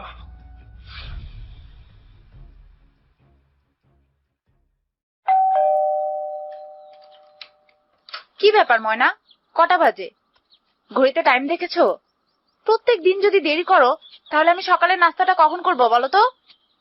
না, তোমাকে দিয়ে আর হচ্ছে না, আমাকে পার্মানেন্ট লোক খুঁজতে হবে।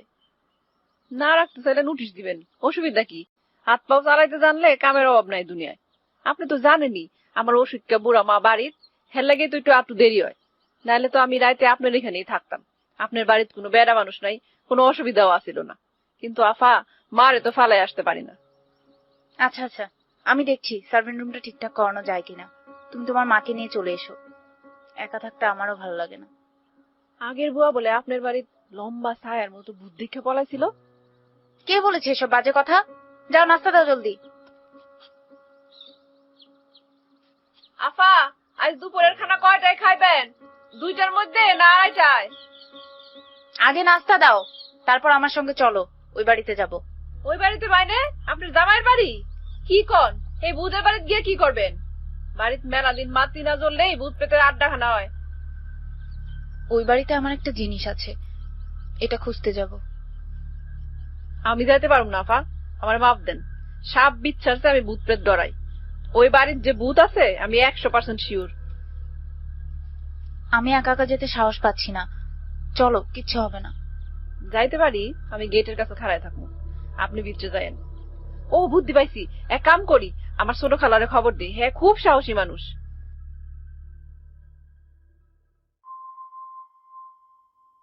শেষ পর্যন্ত ময়নার সাহসী ছোট খালাকে পাওয়া যায়নি এবং ময়না ওই বাড়িতে যেতে রাজি হয়নি। সাথী একাই গেল, কারণ সত্যি সত্যি সাথীর ওই বাড়িতে যাওয়া উচিত। চাপা পড়া সেই ভয়ঙ্কর ঘটনার মুখোমুখি হলে হয়তো অনেক অজানা রহস্যের সমাধান এমনি এমনি হবে। সেদিন কিভাবে সাথী বেঁচে ছিল সেটা ভাবলেই সাথী আঁতকে ওঠে। অবশ্য আজ সাথী যে বেঁচে আছে তার জন্য কৃতজ্ঞতা প্রকাশ করতে হবে শুধুমাত্র আবুল হোসেনের কাছে। সে রাতে উনি হেল্প না করলে সাথীর শরীরের অংশগুলো আজ জিপলক পলি ব্যাগে ওই বাড়ির ডিপ ফ্রিজে সংরক্ষিত থাকত। এতদিন পর চেনা বাড়িতে ঢুকে কেমন যেন বোধ হচ্ছে সাথীর। আচ্ছা, আবুর লোকটা কোথায় গেল? আশ্চর্য, লোকটার একটা অদ্ভুত ক্ষমতা আছে, যে ক্ষমতার বলে থানা, পুলিশ, উকিল, নোটিশ, কোর্ট কাছারি কিচ্ছু হলো না। এমনকি কোন একটা সন্দেহের তীর পর্যন্ত সাথীর দিকে কেউ তাক করেনি। লোকচক্ষুর আড়ালে এবং শান্তভাবে পুরো পরিস্থিতি সে সামলে নিয়েছে জাদু বলে। অবশ্য বিনিময়ে বাড়ির দলিলটা সে হাঁকিয়ে নিয়েছে। তাতে কি, সাথী তো বেঁচে আছে, এই ঠিক। এসব ভাবতে ভাবতে নিজের বেডরুমের কাছে এসে সাথী চমকে দাঁড়ালো। ভেতর থেকে খুটখাট শব্দ আসছে, কেউ যেন হাঁটছে। এই তো চেয়ার টানার শব্দ। আরে ভেতরে কে ঢুকবে? গেটটা খোলা থাকলেও বাড়ির সদর দরজা তো তালা দেয়া ছিল। কিন্তু আবুল কি ভেবে যেন একটা এক্সট্রা চাবি সাথীকে দিয়ে গেছে।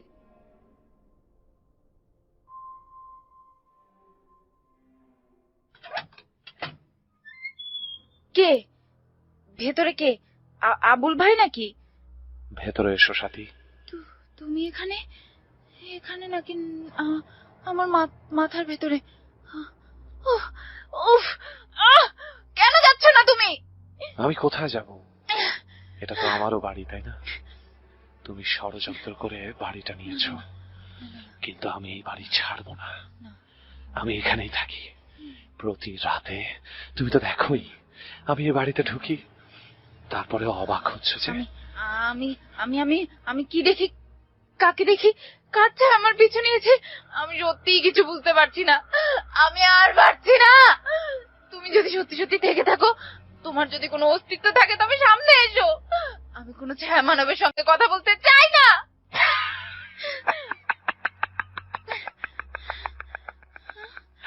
ক্রমেই আমি তোমাকে আমার মতন ছায়া মানবীতে পরিণত করব। তখন আমাদের দেখা হবে, তার আগে নয়। তুমি নেই, তুমি থাকতে পারো না। না, তুমি আমার অসুস্থতা ছাড়া আর কিছু নও। না,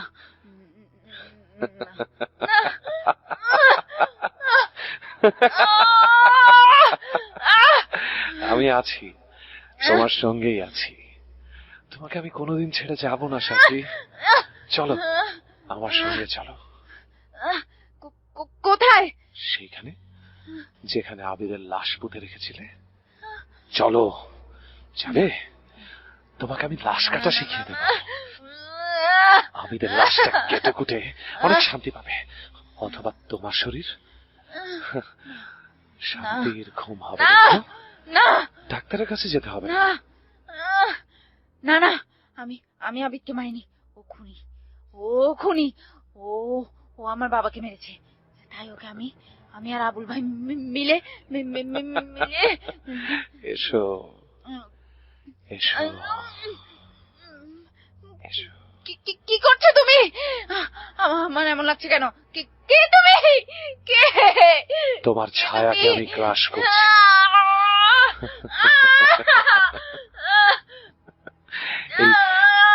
এই দেখো, টেবিলে একটা শরীর আছে, কেটে ফেলো।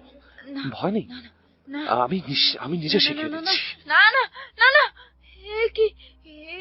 এই তো আমি। আমাকে আমাকে আমাকে ছেড়ে দাও, ছেড়ে দাও আমাকে, আমাকে ছেড়ে দাও, আমি তোমাকে ছাড়বো না, ছাড়বো না। আমি আবিদ, আমি ফরিদ। মানুষ কাটা আমাদের রক্তের নেশা। বাঁচাও আমাকে, আমাকে বাঁচাও, প্লিজ ছেড়ে দাও আমাকে।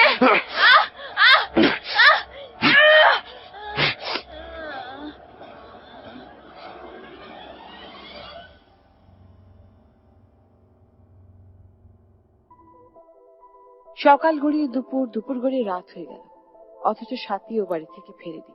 ময়না বাধ্য হয়ে লোকজন সঙ্গে করে ডাক্তারের বাড়ি গেল, কিন্তু কেউ নেই ওখানে। সদর দরজাটা হাট করে খোলা, ভেতরে সব জিনিসপত্রে রাজ্যের ধুলোবালির পরত। কোনো প্রাণীর সাড়া নেই বাড়িতে। আশ্চর্য, সাথী মেয়েটা কোথায় উধাও হলো? এদিকে ময়নার খুব বিপদ হলো। ওর তো বাড়ি ফেরা উচিত, এদিকে এত বড় বাড়ি খালি রেখে সে যেতেও পারছে না। তালা দিয়ে যাবে তারও উপায় নেই, চাবি পাবে কিভাবে? ময়না কি করবে বুঝতে পারছে না। থানায় যাবে, থানায় গেলে যদি কোনো কেলেঙ্কারি হয়, দেখা যাবে থানা থেকে ফিরে দেখবে সাথী ঘরে। তখন না, আজ রাতটা এই বাড়িতে থাকা উচিত। তাছাড়া ময়না কারো বিপদে কখনো পিছপা হয় না। ফোন করে খালাকে মায়ের কাছে পাঠিয়ে দিল। সব ঘর লক করে চাবি গুছিয়ে নিয়ে রান্নাঘরে শুয়ে পড়ল। যদিও খুব ভয় লাগছে, কিন্তু এছাড়া আর কোনো উপায়ও ছিল না। ময়না একবার চলেই যেতে চেয়েছিল, কিন্তু ময়নার মায়ের বড় অসুখটার সময় সমস্ত খরচাপাতি এই সাথী আপাই দিয়েছিল। যার মনে এত মায়া দয়া, তার বিপদে পালালে উপরওয়ালা মাফ করবেন না। এটা বুঝে ময়না সারা বাড়ির আলো জ্বেলে দিয়ে দোয়া দরুদ করে শুয়ে পড়ল। আর মনে মনে ঠিক করলো সকালে থানায় যাবে। কিন্তু মধ্যরাত্রে ঘন ঘন কলিং বেল বেজে উঠল। ময়না ঘুমের ঘরে দ্রুত দৌড়ে গিয়ে দরজা খুলল। নির্ঘাত সাথী আপাই।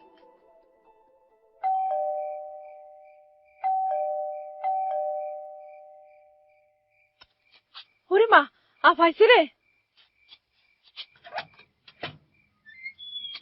ও আল্লাহ, এত বড় ছায়াকার, ভূত এটা তো ভূতেরই ছায়া। কি ভূত ভূত করছিস? সামনে থেকে সর, আমি খুব ক্লান্ত। আফা, আপনি এত রাতে কই থেকে আসলেন? সারাদিন আসছিলেন কই? আমি কত প্যারেশানির মধ্যে আসছিলাম, আবার মোবাইলটাও ঘরে হয়ে গেছেন। এই কি, আপনার মুখে কপালে তো রক্ত কে? একটা ছোটখাটো অ্যাক্সিডেন্ট হয়েছিল, তাই বাড়ি ফিরতে দেরি হলো। আফা একটু খারাপ তো, আপনার শরীরের ছায়াটা তো দূরে কে? আমি আজ থেকে ছায়াহীন মানুষ। আমার মুক্তি, আমার শরীরের মুক্তি, আমার মনের মুক্তি হয়েছে আজ। কি আবল তাবল বকতেছেন? ঘরে চলেন, চলেন, গোসল দিয়ে ঘুমাইবেন। হয় না? তুই লাশ কাটা দেখছস? কি কর? লাশ কাটা দেখবো কেমনে? বড় বড় ডাক্তাররা লাশ কাটে, লাশ কেটে লেখাপড়া করে।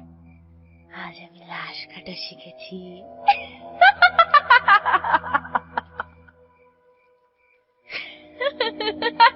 হায় হায়, কই গেছিলেন আপনি? এই না কইলেন অ্যাক্সিডেন্ট করছেন, কপালে তো অন্য রক্ত লেগে রইছে। আচ্ছা, আজ রাতে যদি তোকে কেটে ফেলি, এই যে এইখানে এই ডাইনিং টেবিলে শুয়ে দিই। কি কর? চল, কি হয়েছে আপনার? চল, কথা চল, বলতে চল। শিখে যান না?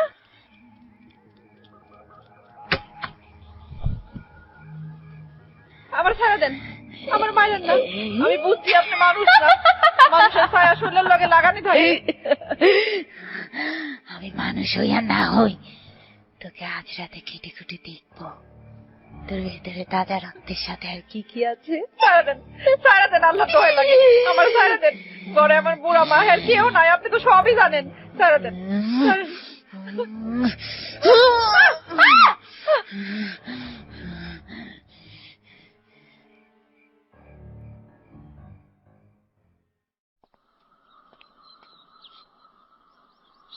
আপনি বলছেন বাড়ি ফিরে আপনি হঠাৎ ডিপ ফ্রিজটা উঁচু হয়ে দেখে তালাটা খুললেন আর তারপরে এই প্যাকেটগুলো পেলেন, তাই তো? জি, মেয়েটা আমার বাসায় কাজ করত। গতকাল বিকেলে আমি আমার ডাক্তারের কাছে যাই। এই যে প্রেসক্রিপশন। আচ্ছা, আপনার কাউকে সন্দেহ হয়? না, তবে আমি খুব ইনসিকিউর ফিল করছি। যদি আপনারা আমার সিকিউরিটির বিষয়টা একটু দেখতেন, যেহেতু আমি একা থাকি।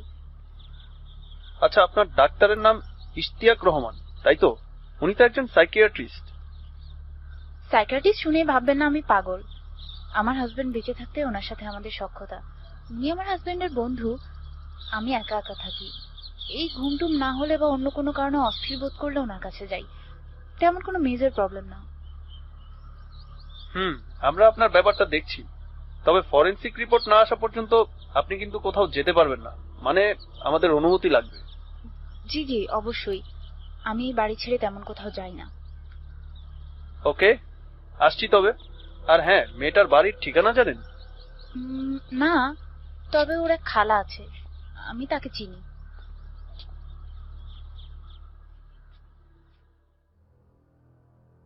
স্বাতীর বাসায় ময়নার কাটা ছেঁড়া লাশ পাওয়া গেল।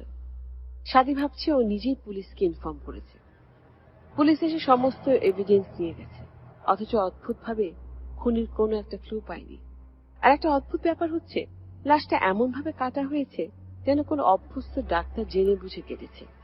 কোনো নন প্রফেশনাল ব্যক্তি যদি খুনটা করত, তবে প্রত্যেকটা ছুরি কাঁচের ব্যবহার এত নিখুঁত হতো না।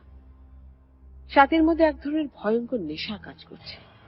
ছায়াময় ফরিদ রোজ রাতে স্বাতীর সামনে এসে দাঁড়ায়, আর অলৌকিক এক শক্তির দাপটে স্বাতীকে দিয়ে জোর করে মানুষের লাশ কাটায়।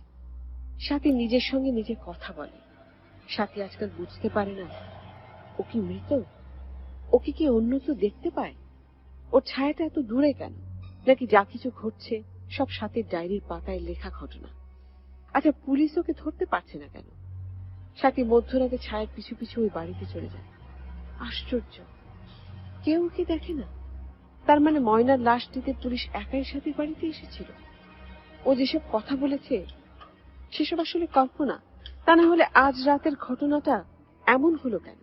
তবে কি স্বাতীর ছায় ফরিদ গ্রাস করে নিয়েছে বলে এমন অদ্ভুত ঘটনা ঘটছে? মধ্যরাতে স্বাতী দেখছে সাদা শার্ট পরা ফরিদ বাড়িতে ঢুকছে, অবশ্য আবিদও হতে পারে। ওরা দুজন দেখতে একই রকম, এমনকি ওদের গলার স্বরও একই রকম। সাথীকে ফরিদ দূর থেকে ডাকলো।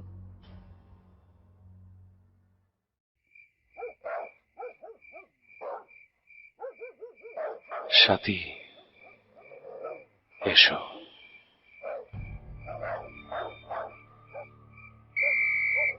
এই যা, এত চিল্লাস কে? ভূত দেখছস নি? আরে আমার এই লোহার লাঠি আছে না, যা যা যা। এই যে শুনছেন, কুকুরগুলো তাড়ান তো। আরে চুপ কর না কুত্তার দল, এত খেয়াও খেয়াও করস কে? যা যা যা, আমাকে একটু গেটটার ভিতরে পৌঁছে দেবেন? ও খোদা, দূরে এত লম্বা ছায়া, এই জন্যই তো কুত্তাগুলা ডাকতাছে।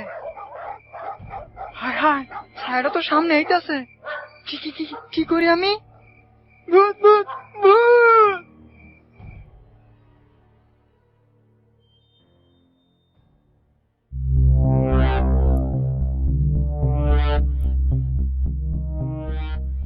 চলছে Kuasha, brought you by Igloo ice cream, ABC radio 89.2 FM এর সঙ্গে আছি শারমিন, এবং আমরা সাথীর ডায়েরি শুনছি। আজকের গল্প মেঘনা রহমানের লেখা, যেখানে শেষ করেছি সেটা হচ্ছে নাইট গার্ডের সাথে সাথীর কথা হচ্ছে কুকুরগুলো নিয়ে। কিন্তু তারপর কি হবে জানতে হলে আমাদের ফিরে যেতে হবে আবার সাথীর ডায়েরিতে। আসুন তাহলে শুনবো একদম শেষ পর্ব, যেখানে লুকিয়ে আছে সব রহস্য। চলছে Kuasha, brought you by Igloo ice cream, আর সঙ্গে আছি আমি শারমিন। ফিরছি গল্প শেষ করবার পর।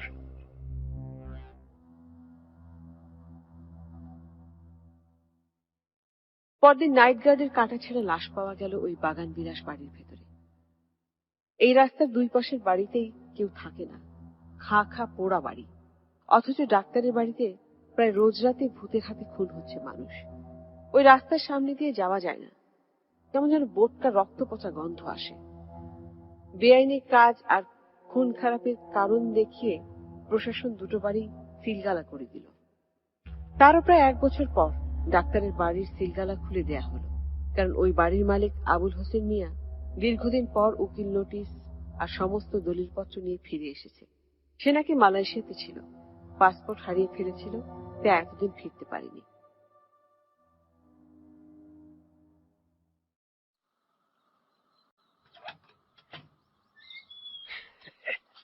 আসো আসো বউ, এই হইল তোমার স্বামীর নিজের বাড়ি। ভালো কইরা দেখো। কি কি কইছিলাম, এখন বিশ্বাস হইল? সত্যই এই বাড়িটা তোমার? আমার তখনও বিশ্বাস হইতাছে না। আরে কি আশ্চর্য, এই যে দলিল দেখাইলাম না। দলিলের আমি কি বুঝি? দলিল বুঝতে হইব না, খালি দেখো দলিলে তোমার স্বামীর নামটা আছে তো। কইতাছি বাড়ি আমার, তাও সন্দেহ। বাড়ির দরজাটা কিন্তু যত সুন্দর, ভিতরে থেকে বাইরে সব দেখন যায়। এমন দরজা আমি এই প্রথম দেখলাম। এই দরজাটা নতুন কইরা আবিদার ফরিদে লাগাইছে। কইছিলাম না আমার ফুপুর সতীনের 2টা জমক ছেলে ছিল, 2জনই ডাক্তারি পড়ছে, কিন্তু 2জনেরই বড় অসুখ আছিল, তাই ইয়াংকালে মইরা গেছে। আর নসিবের জুড়ে কেমনে কেমনে বাড়িটা আমার হাতে আসছে। অবশ্য আবিদ ভাইয়ের বউয়ের সাহায্যই বাড়িটা পাইছিলাম। ভাবি তোমার হ্যাঁ জামাইয়ের বাড়িটা লেখা পড়ে দিল কেন? আরে আমি তারে যে উপকার করছি সেই জন্যই পুরস্কার হিসাবে দিছে। তাছাড়া ভাবির বাপেরও মেলা সয় সম্পত্তি আছিল, বংশীয় মাইয়া, অন্যের অর্থ করিতে লোভ লালসা আসছিল না। তা উপকারটা কি হুনি? আবিদ আর ফরিদ 2জনেরই আজব রোগ আছিল। 2জনই খালি লাশ কাটতে কাটতে পরে লাশ না কাইটা আর থাকতে পারত না, মাথা দুষ হইয়া গেছিল। আবিদ ভাই একদিন ফরিদ ভাইয়ের লাশও কাটলো, আমি সব দেখছি। এইটারে খুনই বলা যায়, কিন্তু আমি। হায় হায়, কি কো? খুন হয়েছিল এই বাড়িতে? তাইলে তো এই বাড়িতে ভালো মতো দোয়া মোছা করতে হইব। আরে চিন্তা কইরো না, ভালো মতো একটা মিলাদ দিয়া দিব, আর স্টাডি রুমটা তালাই দিয়া রাখবো। স্টাডি রুমটা আবার কি? অত শিক্ষিত তোমার না হইলেও চলবো।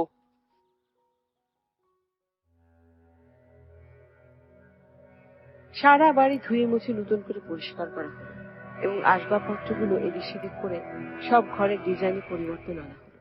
মাত্র 1 সপ্তাহ ওরা শান্তিতে ছিল। কিন্তু তারপরেই শুরু হলো নতুন অত্যাচার। অবশ্য দোষটা জহুরার, গ্রামের সাহসী মেয়ে জহুরা। জহুরার একটা হাত মেশিন আছে, ও সেলাই করতে জানে। বালিশের ওয়ার্ড থেকে শুরু করে জামা পায়জামা সবই নিজের হাতে তৈরি করে। অথচ মেশিনের বক্সের কাঁচিটাই সে ফেলে এসেছে বাড়িতে। স্টাডি রুমে সাজানো গোছানো সার্জিক্যাল জিনিসপত্র থেকে একটা কাঁচি তুলে এনে কাপড় কাটল সে। কাপড় কেটে পাশে রেখে মেশিন চালাচ্ছে জহুরা। হঠাৎ যেন একটা লম্বা ছায়া চোখে পড়ল। আটকে উঠল জহুরা।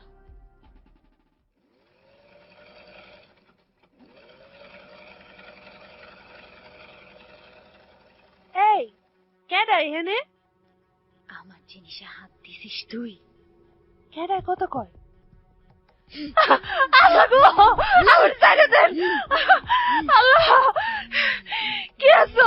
শুনছো? কই গেলা? আমারে ভূতে মাইরা ফালাইলো গো। স্যার, স্যার শয়তান, ছেড়ে দে আমারে।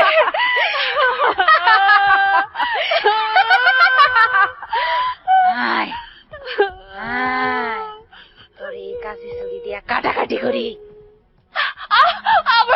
আমার চুল টানতেছে। কোন তুমি? বাঁচাও, বাঁচাও আমারে। এই জহুরা, জহুরা, কি হয়েছে? কি হয়েছে তোমার? কি এত বড় ছায়া কার? আমারে আগে বাঁচাও, ছায়া আমারে জানে মাইরা ফেলাইবো। ছাড়, ছাড়, ছাড়। হায় হায়, কি হইব এবার? এতদিন পরে এরাই বাড়ি ছাড়ে নাই।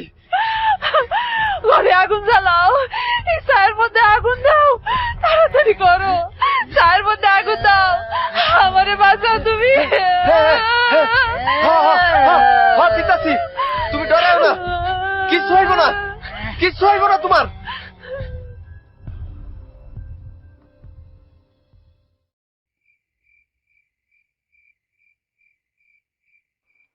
অহন শরীরটা কেমন আছে?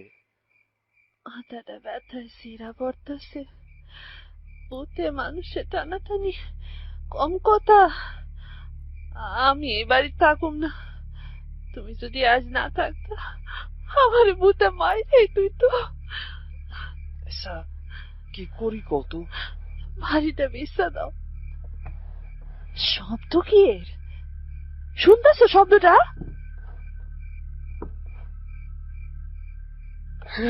হায় হায়, টেবিল চেয়ার টানার শব্দ মনে হইতেছে। তোমারে কইছিলাম স্টাডি রুমে তালা দিব, আর তুমি ওইখানেই গেলা। ও না, আমার দোষ হইল না। তালাটা দিলা না কেন? তালা দাও আর সিল গালা দাও, কোনো কাম হইব না। এই বাড়ির ছায়া ভূত ঠিকই থাকবো।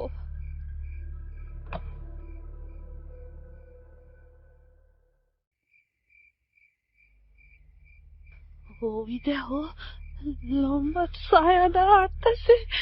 কই কই দেখলা তুমি ছায়া? ওই যে কোনে খাড়াই রয়েছে। এখন কি করি? ছায়ার মধ্যে আগুন দেই, তাইলে ছায়া বাড়ির থেকে বাইর হয়ে যাইব। হায় হায়, ঘরে তো আরেকটাও ছায়া দেখা যাইতাছে। ওই যে আরেকটা দেখছো, তিনটা ছায়া। শিগগিরই বাইরের বাইরে লো, এই এত সুন্দর বাড়ি আমার দরকার নাই। দাঁড়াও, বাড়ির দলিটা লইয়া লই।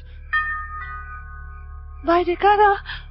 ওই দেখো, দরজার বাইরেও তিনজন মানুষ খাড়াই রয়েছে, সাদা পোশাক পরা। আমার খুব ডর করতেছে, আমরা শেষ।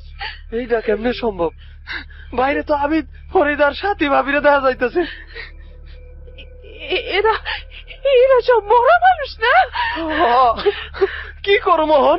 দরজা খুলল না, আগুন নিয়ে আসো জলদি। ঘরের লম্বা ছায়াগুলো তো একসাথে জ্বললা যাইতেছে। ইয়া মাবুল, রক্ষা করো, জানে বাঁচতে দাও।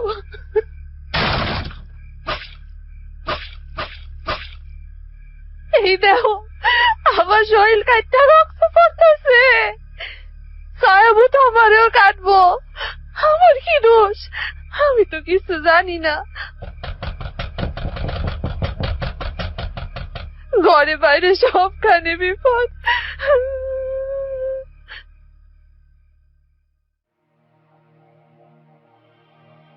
আবুল আর জোহরা রক্তাক্ত লাশ পাওয়ার পর এবং এই অদ্ভুত খুনের কোনো সাক্ষ্য প্রমাণ না পাওয়ায় আবার ওই বাড়িতে সিলগালা পড়ল এবং বছর 5 পর ডক্টর ইশতিয়াকের বিশেষ অনুরোধে একজন তরুণ প্রবাসী বাঙালি এই বাড়িটা নিয়ে এবং ছায়া মানব নিয়ে রিসার্চ করতে এলো, কারণ বাড়িটা নিয়ে ততদিনে অনেক অলৌকিক গল্প তৈরি হয়েছে।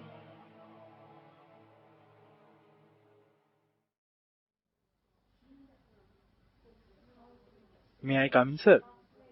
ইয়েস ইয়েস, কাম ইন, এসো। তোমার জন্যই অপেক্ষা করছিলাম। আপনার মেইলে আমি পুরোটা পড়েছি, মানে আবিদ, ফরিদ আর সাথী সম্পর্কে, কিন্তু পরবর্তীতে যেসব ঘটনা ঘটেছে মানে তালাবন্ধ বাড়িতে, সেসব নিয়ে আমি একটু কাজ করতে চাই। আমি লস অ্যাঞ্জেলেসে তোমাদের যে কনফারেন্সটাতে অ্যাটেন্ড করেছিলাম সেখান থেকে আইডিয়াটা আসে। তাছাড়া আমি ব্যক্তিগতভাবে ফরিদ আবিদকে চিনতাম এবং মিসেস আবিদকেও। আবিদ ফরিদ দুজনেই স্কিজোফ্রেনিয়ার পেশেন্ট ছিল, সাথীও, কিন্তু শ্যাডোম্যানের বিষয়টা আমাকে ভীষণভাবে ভাবিয়েছিল। তোমরা যেহেতু ইন্টারেস্টেড, আমার মনে হয় এখানে কাজের সুযোগ পাবে। মূলত আমি এই বিষয়টা নিয়ে বেশি ইন্টারেস্টেড। এই শ্যাডোম্যান বিষয়টা নিয়ে আমি একটা স্টোরি বানাতে চাই। আচ্ছা স্যার, মিসেস সাথী খুন হবার পেছনে কি আবুল হোসেনের কোনো হাত ছিল? না না, সাথী আত্মহত্যা করেছিল। ও আত্মহত্যা করার আগে পুরো প্ল্যান ডায়েরিতে লিখে গেছে। যদি ওর ধারণা ছিল ফরিদ ওকে মেরে ফেলবে, কারণ আবিদকেও মেরেছিল। একই বাড়িতে 3 জন স্কিজোফ্রেনিয়ার পেশেন্ট থাকলে যা হয় আর কি। আমি দীর্ঘদিন সাথীর চিকিৎসা করেছি। এই ফাইলটা রাখো, এটা তোমাকে অনেক হেল্প করবে। Thank you sir. আর হ্যাঁ, এই ডায়েরিটা, এটা সাথীর। এই ডায়েরিটা পড়লে তুমি পুরো গল্প পেয়ে যাবে। আমি আমার ব্যক্তিগত দায়িত্বের জায়গা থেকে এই ডায়েরিটা কাউকে কিন্তু দেইনি। এই ডায়েরিটা আপনি কোথায় পেলেন? সাথী অসুস্থ অবস্থায় আমাকে এটা দিয়েছিল, তারপর ভুলে গেছে।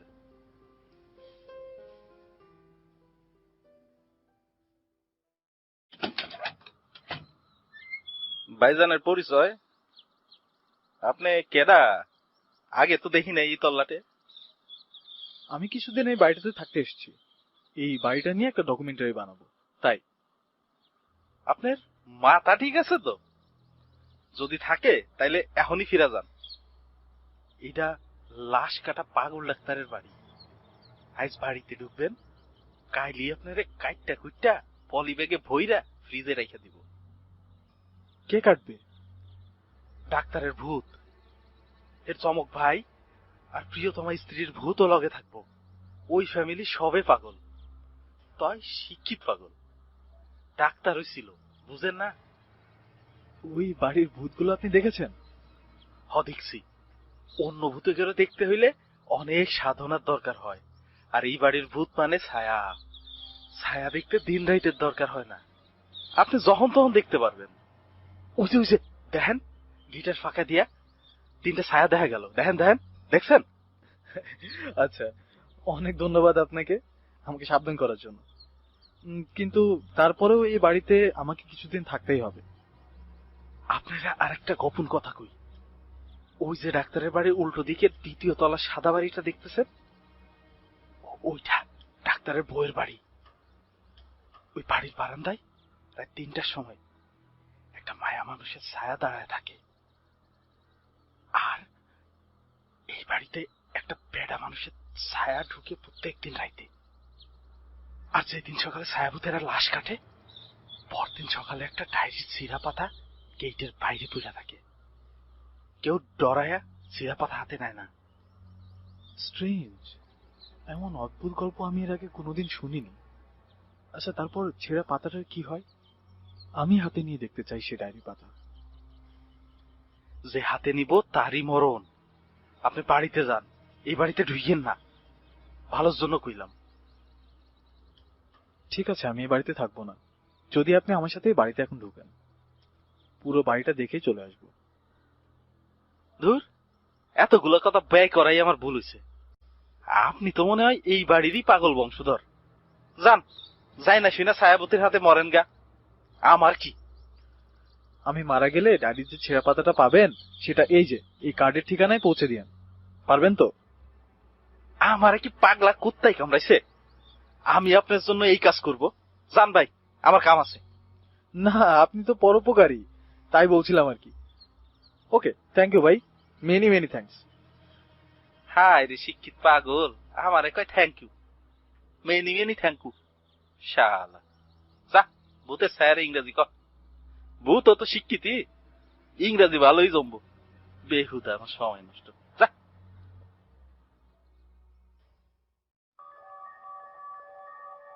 সত্যি সত্যি আফজালের মৃত্যু হলো এবং একটা ছেঁড়া ডায়েরির পাতা অজস্র বাগান বিলাস ফুলের গেটটার বাইরে পড়েও ছিল। কেউ ভয়ে সে পাতা হাতে তোলেনি, এমনকি পুলিশও না। জগতের গতানুগতিক নিয়মের সঙ্গে কত অগতানুগতিক দৃশ্যপটগুলো নীরবে নিভৃতে এভাবে ঘটে চলেছে।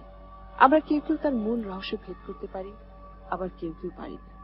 এই পাড়া আর না পাড়ার ফাঁক ফুকুর দিয়ে লোকচক্ষুর অন্তরালে প্রতিনিয়তই কিন্তু এসব অদৃশ্য ছায়ামানব বা ছায়ামানবীরা বিরাজ করছে। আফজালের মৃত্যুর পর ডক্টর ইশতিয়াক দীর্ঘদিন অসুস্থতার জন্য দেশের বাইরে ছিলেন। তারও কয়েক বছর পর দেশে ফিরে দেখেন ওনার চেম্বারের ড্রয়ারের সাথে সেই পুরনো ডায়েরিটা। আশ্চর্য, এটা এখানে কিভাবে এলো? এই ডায়েরিটা ইশতিয়াক আফজালকে দিয়েছিল। তবে অদ্ভুতভাবে ডক্টর ইশতিয়াক আবিষ্কার করলো ডায়েরির পেছন দিকটার অনেকগুলো পাতা ছেঁড়া। কে ছিঁড়ল? সাথীর ছায়া, নাকি অন্য কোনো অস্তিত্ব সত্যি আছে এই পৃথিবীর বাতাসে, যাকে কেউ ভূত বলে, কেউ আবার আত্মা বলে? ডাক্তারের ভাষা বা বিজ্ঞানের সঙ্গে কি তবে এদের কোনো যোগাযোগ আজও হয়নি, নাকি কোনোদিনই হবে না? কারণ যোগাযোগটা হলে তো রহস্য নামক শব্দটার প্রয়োজন ফুরাবে এই ছেঁড়া ডায়েরি পাতার মতো।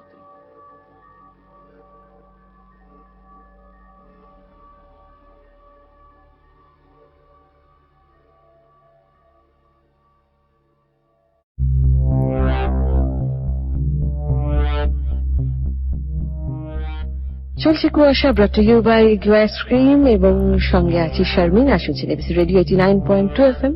শেষ হয়ে গেল সাথীর ডায়েরি। লিখেছেন মাকসুদা রহমান মেঘনা, নাট্যাংশ পরিচালনা ছিলেন আনিকা চৌধুরী প্রিয়ন্তী এবং সাউন্ডে ছিলেন কার্তিক। আর জানিয়ে দিচ্ছি আজকের বিভিন্ন চরিত্রে যারা অভিনয় করেছেন তাদের নামগুলো। আবিদ এবং ফরিদের চরিত্রে অভিনয় করেছেন রেহান, সাথীর চরিত্রে প্রিয়ন্তী, আবুলের চরিত্রে মঞ্জু, ময়নার চরিত্রে মেঘনা, ডক্টর ইশতিয়াকের চরিত্রে সাইফ, নাইট গার্ডের চরিত্রে মুনির, পুলিশের চরিত্রে শুদ্ধ, জহুরার চরিত্রে নিতুল, আফজালের চরিত্রে নীরব, পথচারীর চরিত্রে রিফাত। এই ছিল আজকের কুয়াশার গল্পের কলাকুশলীদের নাম। আগামী সপ্তাহে আবারও ফিরে আসছি, আর আপনারা এতক্ষণ শুনছিলেন Kuasha, brought to you by Igloo ice cream, a world of great taste. সবাই ভালো থাকবে, শুভরাত্রি।